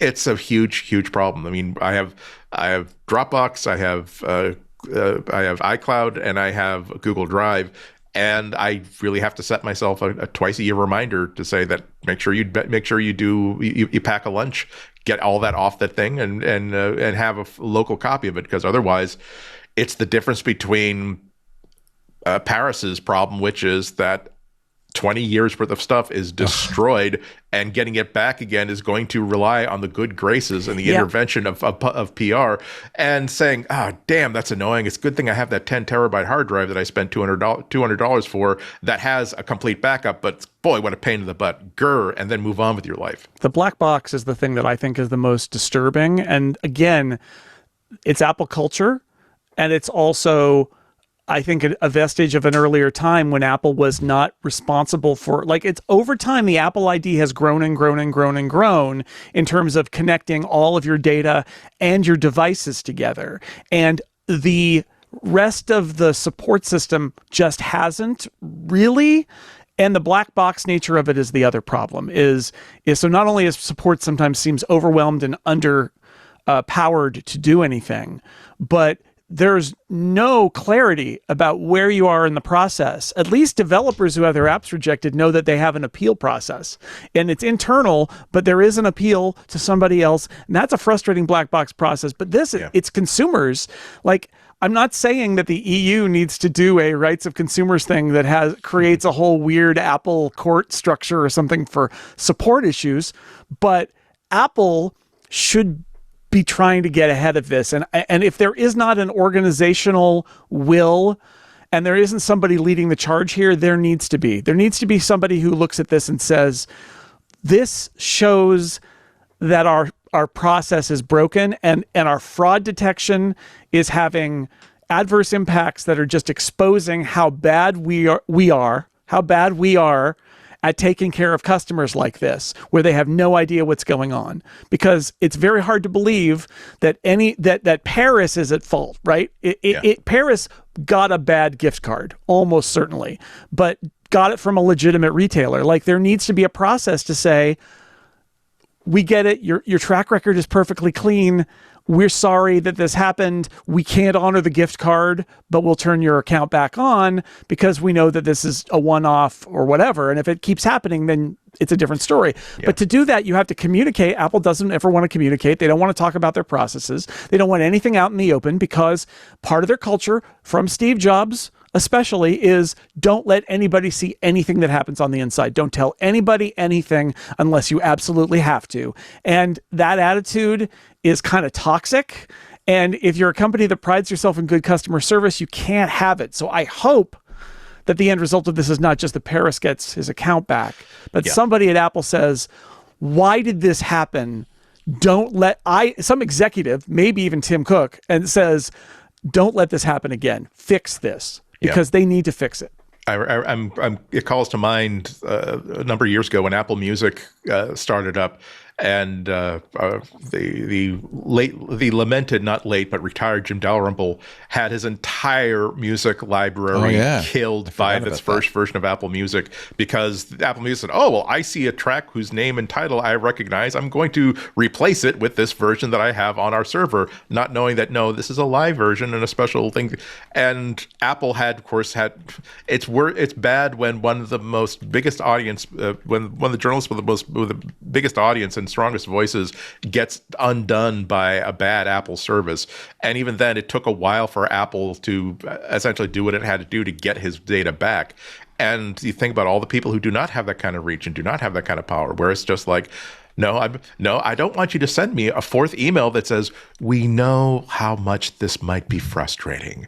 Unfortunately, we did review the case and decided that we're going to. No, you didn't review the case. You basically have a bot that says, how long do we have to delay this response before it sounds as though a human had actually done it? And you just want to throw things, specifically every Apple product you've ever owned, and replace it with something that does not make you absolutely filled with rage. And let me tell you, if the next step is a lawsuit, the first thing that's going to happen is the lawyers are going to say, what the hell is this? And somebody at Apple's going to go, geez, fix it. Right? Like, you don't want it to go to a lawsuit. You don't want that. You want to be able to handle your customers fairly and have it be fine. You should never get to the point, and this is why executive relations is involved, is you should never get to the point where we're talking about this for 20 minutes and everybody else is posting about it, because it makes Apple look really bad and calls into question everything we're talking about the Apple ID and putting all your eggs in this basket. So I'm shocked that it hasn't already been handled. My guess is there's some real deep down Tiger Team fraud prevention, because Apple gets defrauded all the time, right? There's a lot of phony hardware and phony gift cards and all this stuff, and I'm sure they have a whole system to deal with that, and that Paris fell into it. The question is, if you built a system where people who don't deservedly fall into your trap are trapped there, there's a problem. You need to be able to get them out. You need to get the people out of the trap. And they seem to say there's nothing we can do. That is just so broken. So, I hope the executive relations team, I have never heard of an example where the executive relations team came in and then said, welp, we can't help. But, Jim, I don't know if Jim got his resolved. So, maybe it turns out that the only thing more powerful than customer service is the group that bans accounts. I don't know. Well, this is 3 days running now. Paris, I don't know if you're listening. I don't think he is, but 3 days. Solidarity. Solidarity. We hope that the suffering that you go through, and thank goodness he lists all the things he's doing, including saying, no, I think we've gone beyond simply complaining to Apple. I'm actually filing grievances with the proper authorities here in Australia about how a tech company is abusing me and my data. And so let's see where that goes. I think he actually mentions that a lot of his stuff is actually backed up elsewhere. I have to. I read it earlier this morning. Use your hardware. You can't use your exactly. apps. But saying it's like a lot of this is yes, I want justice, but also I get the impression from this blog post that he wants to be a conduit for improving what is obviously a broken system. Right. Good for him. It's a shame. Or them. Really is a shame. Yeah, it shouldn't happen. I mean, that's the takeaway of this too, is, again, whoever is in charge of this part of Apple needs to say, we need to make sure this never happens again, right? We don't expect Apple to never make mistakes, but when they make a big mistake, at least treat it seriously, as opposed to, okay, again, Option Command 9. It's like, we know that this is distressing. Unfortunately, we're as mad about this as you are. No, your fingers. It's like, our hands are tied. You are Apple, right? Your hands are not tied. This is that's a classic thing, which is like, I'm sorry, the policy says I can't do it. It's like, who made the policy? You did. You represent Apple. You got to fix this. You are all powerful inside Apple. There's nobody inside Apple who will refuse an order from Tim Tim Cook, who says fix this. Yeah. So fix it. If only they could blame Epic Games or Samsung for this. That's they're typical devils. Tim Sweeney's putting bad gift cards up in Australia just to watch the world burn. We would love to restore your accounts and data, but that doing so would violate the privacy and security that our customers rely on, and therefore we have to take an ethical stand. Yeah, I'm sorry. That'll be a new attack surface for high-profile people. Is send them a bogus iTunes gift card to break their Apple account. Yeah, there you go. Yeah. I mean, maybe not everybody can do this, but if you can, get your stuff out of there and at least back it up. Yeah. Remember, it's not backed up if the only backup is out in one place on a cloud, in the cloud, on a computer you do not control. That's not a backup. It's a convenience feature. Get your photos on a drive in your house. Period. Yeah. And there are actually a lot of like even open source and free, very well supported projects that are like, here is how for $200 or $300 you could essentially get iPhotos / Google Photos like on your home network. Not the actual service, but every single thing that Google Photos and iPhoto does, and Apple Photos does. Essentially, everything you do is going to be backed up immediately to a server that you own, and it can actually after it's on your home NAS or your home server, it can actually also be backed up to whatever cloud provider or multiple cloud providers that you ask for. It takes a little bit of effort, but they're very, very mature technologies, and they cost next to nothing except for the hardware. I use, and I've mentioned it on the show before, an open source command line tool called the iCloud Photos Downloader, which I run on a Linux box, but you can put it on a NAS, you can put it in a lot of different places. And you can run it in the background as an cron job or run it manually, and it will download. I'll show you. I'll run it right now. It will download. You can't really see it because it's. It's snowing. It's snowing in terminal land. Festivus, yeah, I love it. It will download. So what it's doing is I have to authenticate. Well, I won't do that right now. You'd only do it once every month or so. But once you authenticate, then it will download. I have it set up to only download new photos, which is fantastic. So right. Let me type this in. I'm in a boot loop with Microsoft, by the way, for Windows, because my authenticators, I got new phones and none of my authenticator stuff works. God. And Microsoft says, well, don't worry, we get you your account back in 30 days. Well, you know what? I don't need Windows that badly. Thanks, Microsoft. Anyway, I'm telling you, these guys are just making a mistake. Learn to live without Windows. Don't mind if I do. Don't mind if I do. And frankly, I might be learning to live without Apple. Yeah. Good luck in your bunker. I'm reliving. Linux is pretty dang good, I have to say. You know what? Linux is pretty dang good. I just wish there were a phone a solution. But I don't know if I'll try this graphene. We'll see. I don't know if I've told you my wacky theory, but that moment when the Steam Deck stuff versus the Xbox stuff that Microsoft's trying to do. Yeah. I had a moment where I thought, I wonder if we've actually reached the point where Linux is going to become more relevant than Windows for a lot of stuff. Yeah. Because now that games basically run on Linux, I wonder. And I'm not as worried about Apple, right? Because Apple is kind of playing a different game. But if Microsoft is sort of just the default, if you could get to the point where Linux could just be the default, it's not like lots of people are Microsoft customers because they love it. Right. I don't know. Yeah.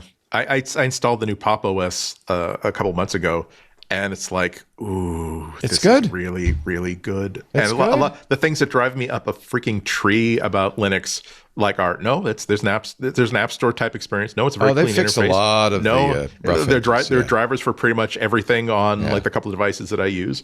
Again, there's still like a bit of a learning curve, but it's not obnoxious as it used to.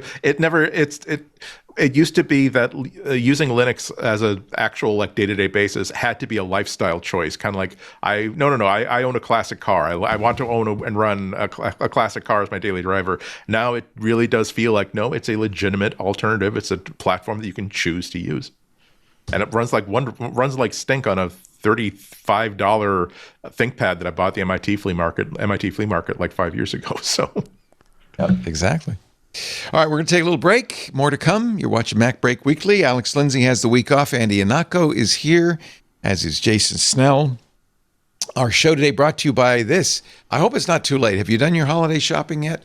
Maybe I can tell you about our sponsor, Aura. You know the name Aura. I think consistently, year after year, picked as the best digital photo frames. But they've got a new photo frame that it's just not adding another screen to your life. It's just adding great photos to your life. Imagine if you could change the photos that are hanging on your wall every day.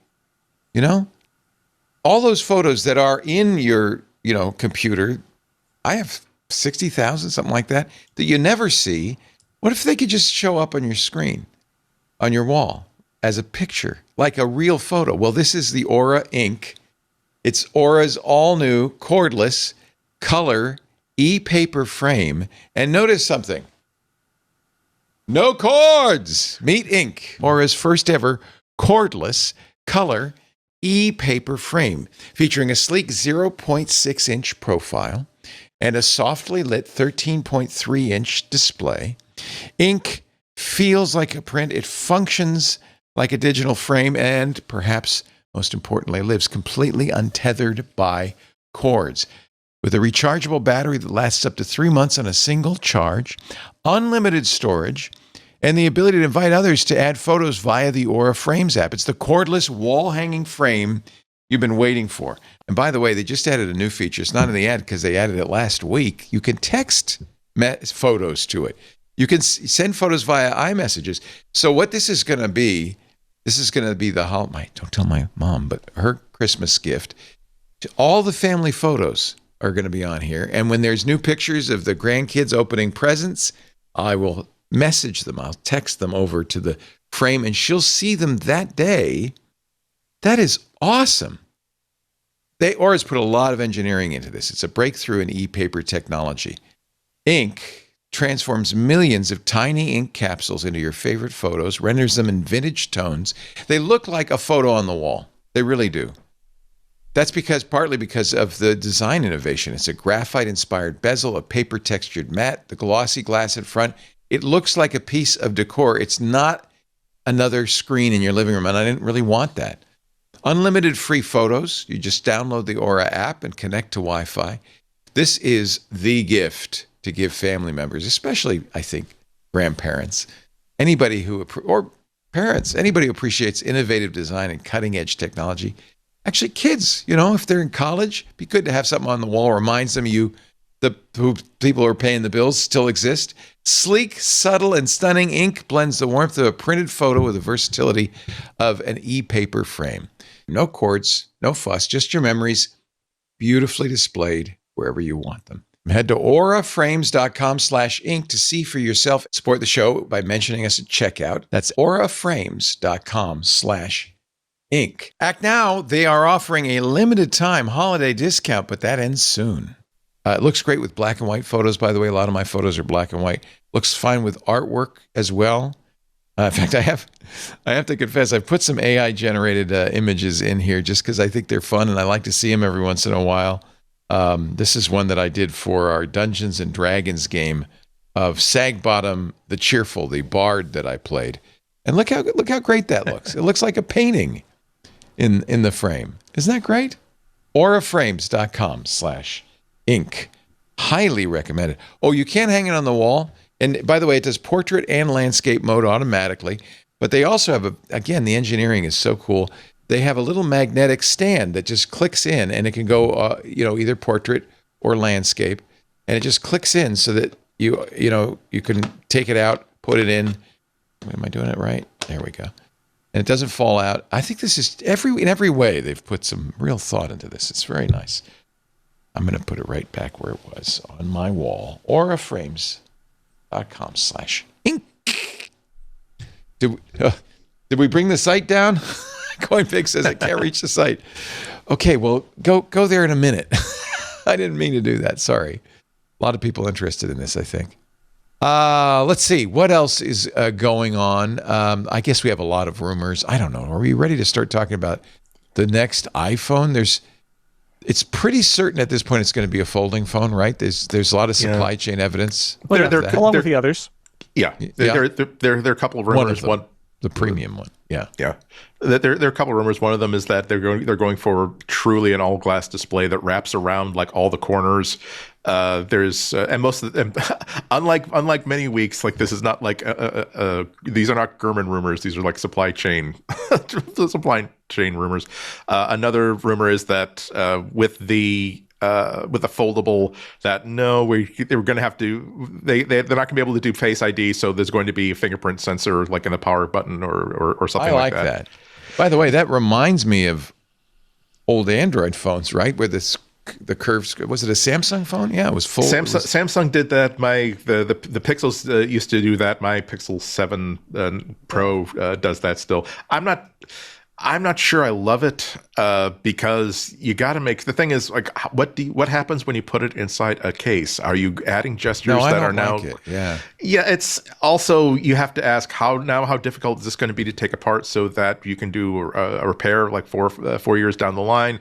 Is this going to make things more fragile? I mean, you have to, after Apple's success with the iPhone Air about saying, no, I dare you to bend and break this with your hands, and people not being able to bend and break it with their hands. I'm sure they've thought of that, but it's going to have to be one heck of a style statement to justify it as a consumer, not as a journalist, but as a consumer, it's going to have to be one heck of a style statement. And I'm going to have to wait a couple of months to see before I would buy it, to get reports from the first few 100,000 people or 1 million people to see how it holds up.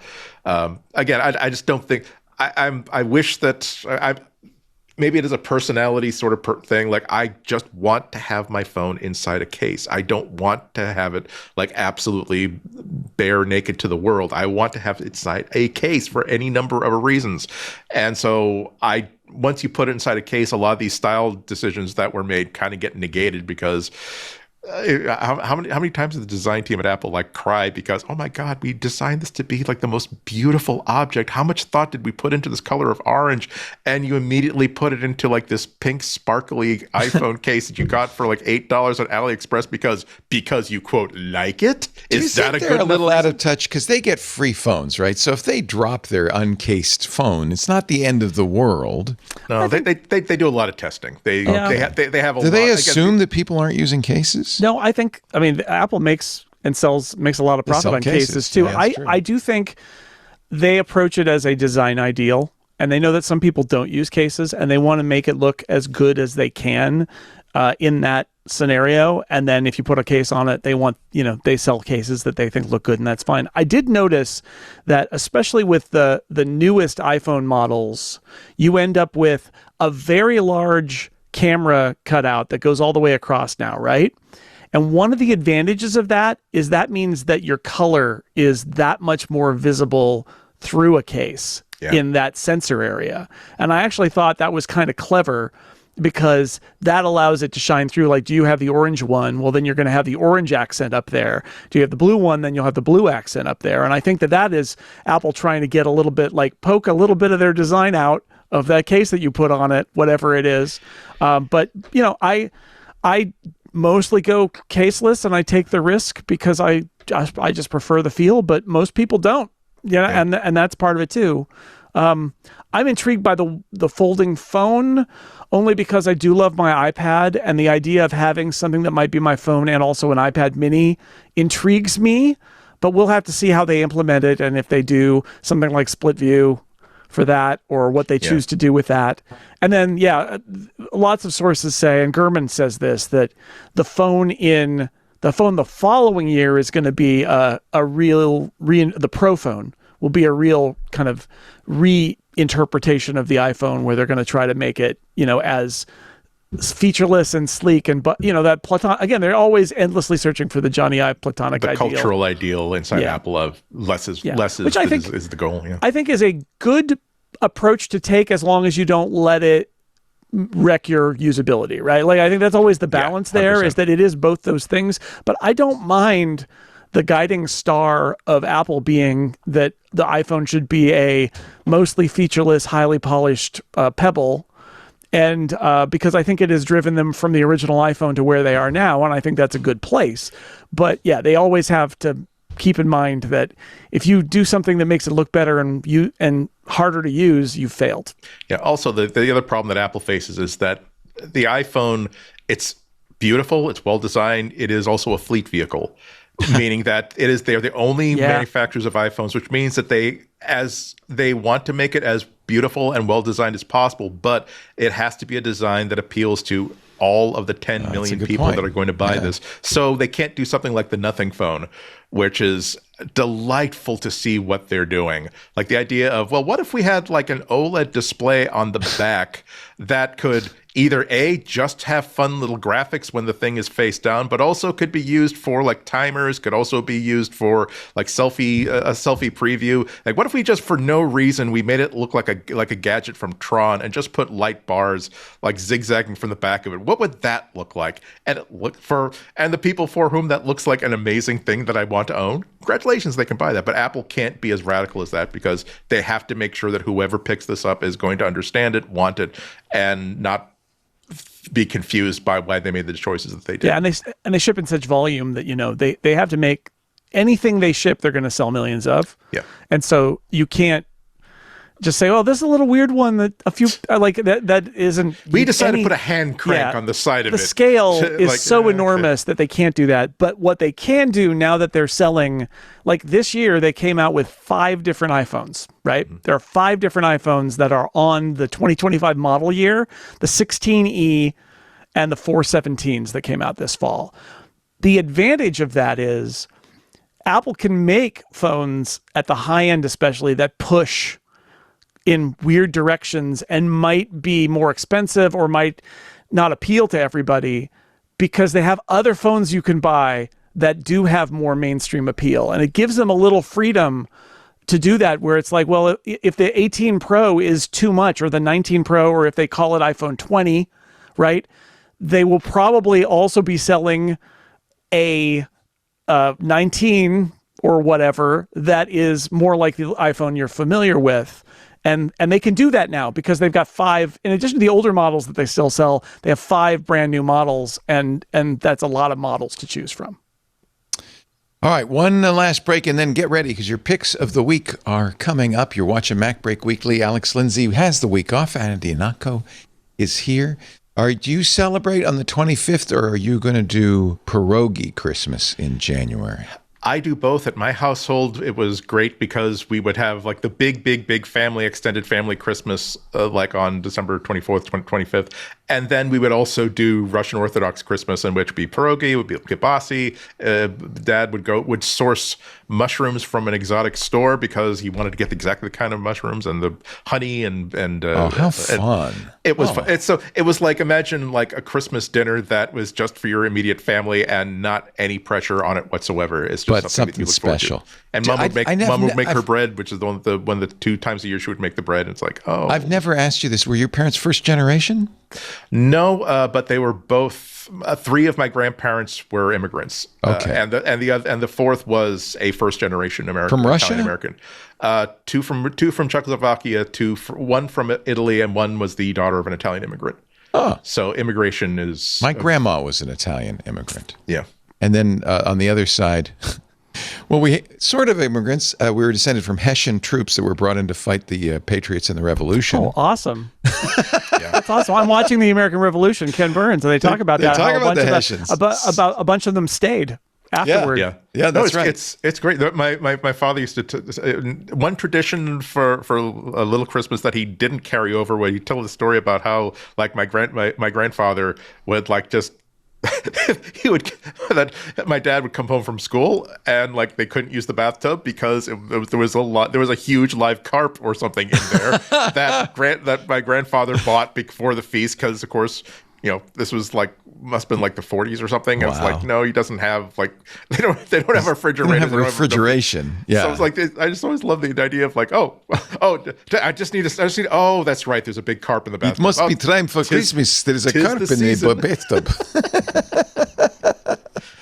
And so have a wonderful holiday, Andy. I guess we'll see you next week. But I'm just a little early. And Jason, are you going to be in town? Are you going to go out of town? Oh yeah, no, we're staying here. The kids are coming in. Nice. We're a mixed household, so we've been doing Hanukkah, and then Hanukkah is timed so it's like a perfect lead into Christmas.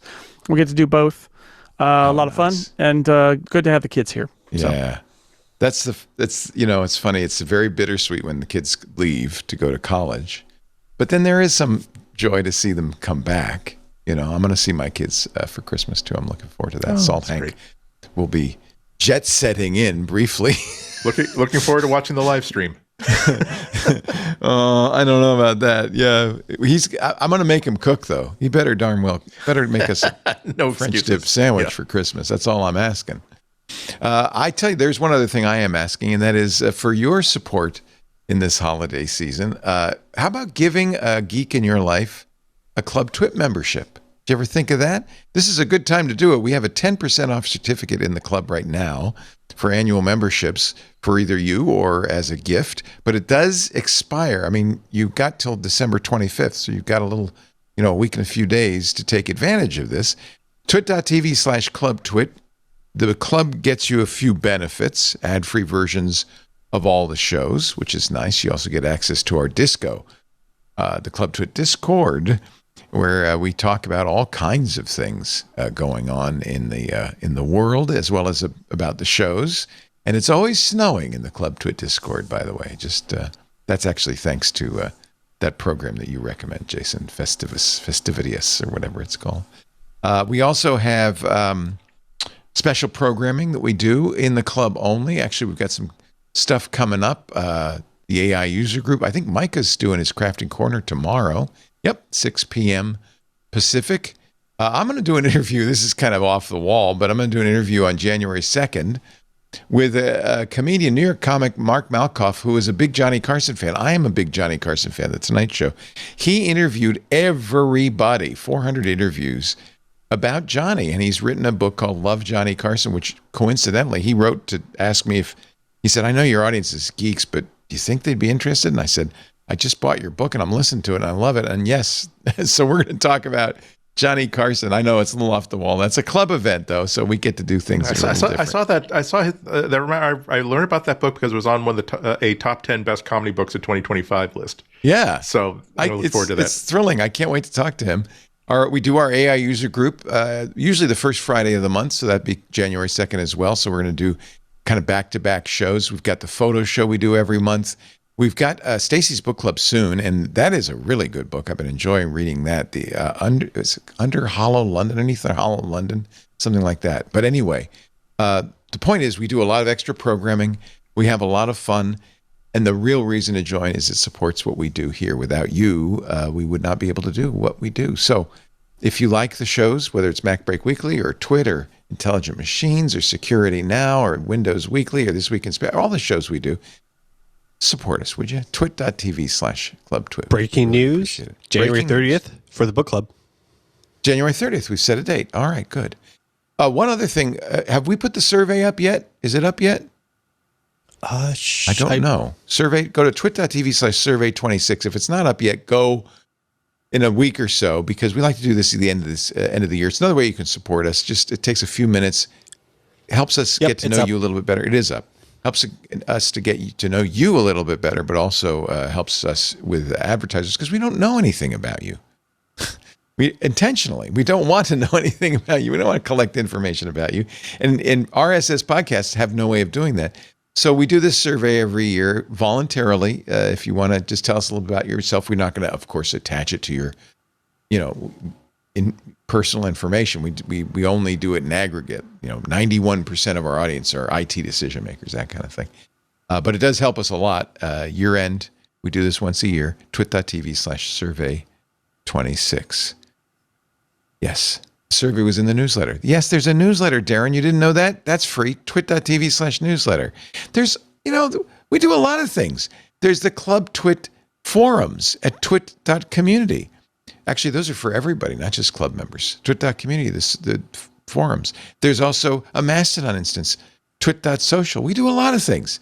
We like keeping the family together. In this holiday season, there's no better time to keep the family together. So thank you for being in the family. Thank you for listening. And if you want, join the club. We'd love to have you. Now, it's time for our picks of the week. I already gave you mine, which is that iCloud photo downloader. Jason Snell, do you have a pick of the week? I do. It's kind of a weird one, but I was thinking, what have I been using lately or bought lately that I think might be interesting? And I bought a thing from a company called, I think it's Fosse or Fosse, I don't know, audio. It's called the BT20A, but here, what it is it's a Bluetooth amplifier.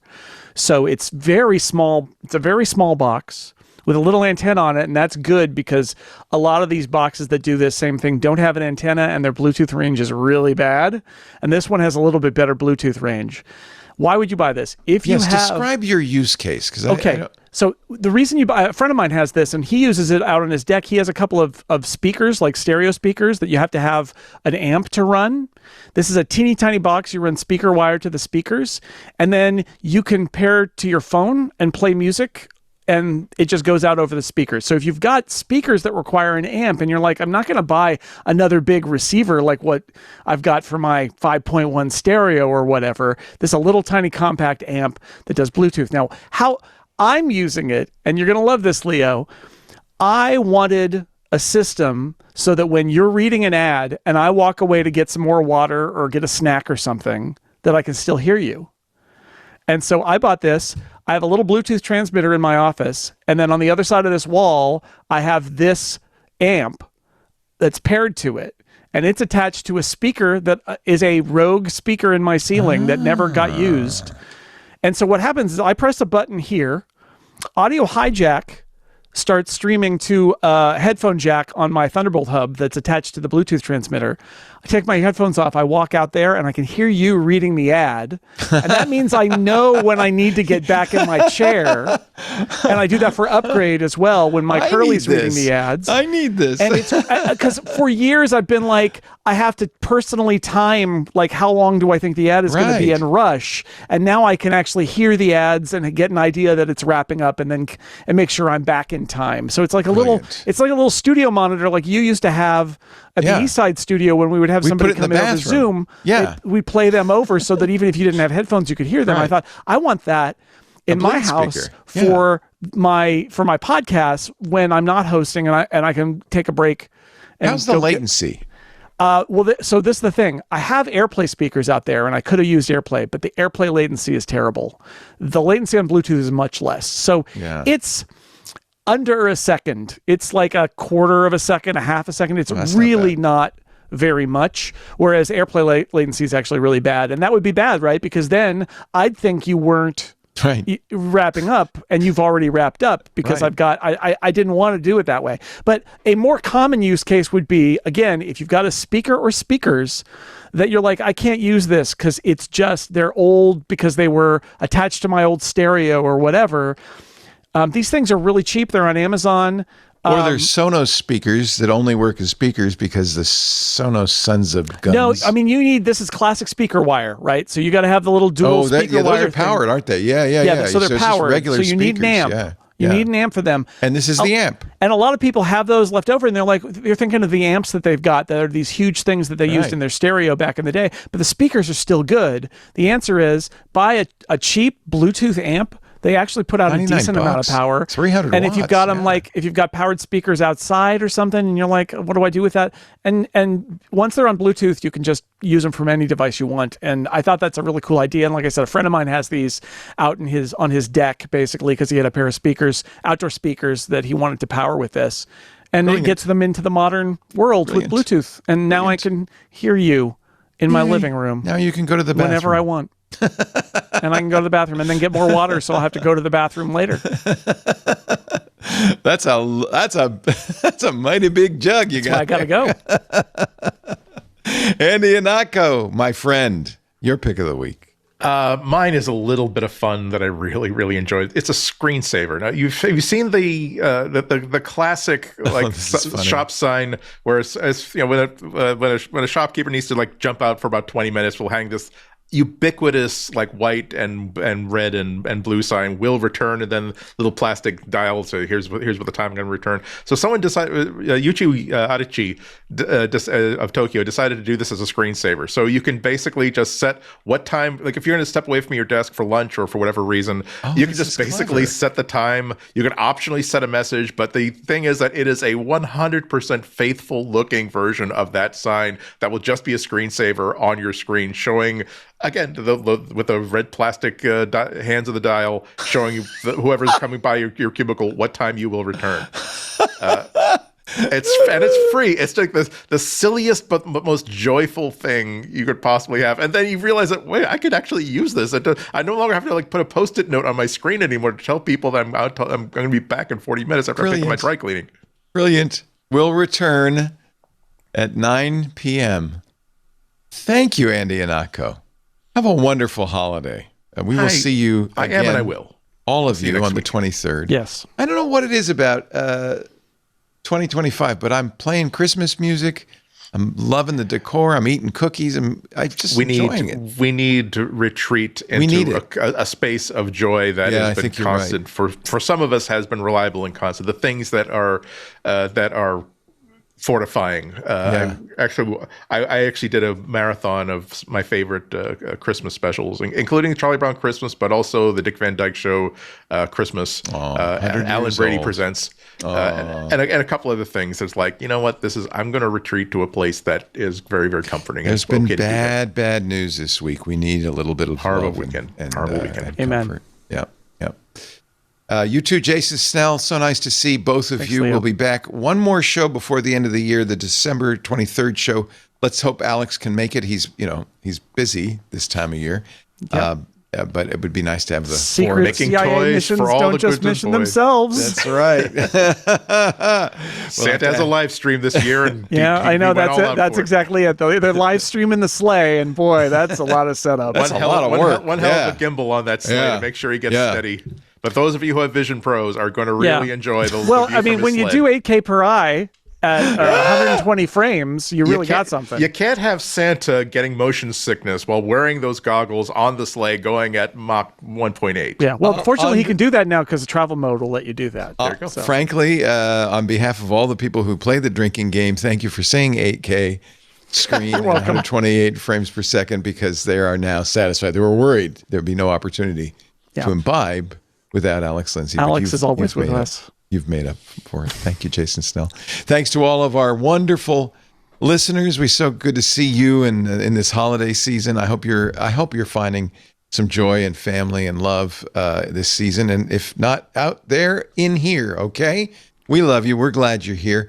We do MacBreak Weekly every Tuesday, 11 a.m. Pacific, 2 p.m. Eastern, 1900 UTC. You can watch us live if you want. If you're in the club, of course, we're in the Discord, but you can also watch us on YouTube, Twitch, X.com, Facebook, LinkedIn, and Kick. After the fact, you can download copies of the show. There's audio and video at our website, twit.tv/MBW. You'll find a link there to the YouTube channel for MacBreak Weekly dedicated to the video. Great way to share clips with other people of things you see on the show if you want to do that. And, of course, the best way to get all of our shows is subscribe in your favorite podcast player. There's audio, there's video, there's both. If you subscribe, you'll get it automatically as soon as we're done. Thanks to John Ashley, who is our producer for today. Who's editing the show, John? Is it you? Always and forever shall be me. Always and forever, John Ashley. That sounds like it'll be a good song. Thank you, John Ashley. Appreciate your being here as well. We will see you all next time. Security Now coming up next for those of you watching live. But now I'm sad to say, for those of you who are at work, it's time to get back to work because break time is over. Bye-bye.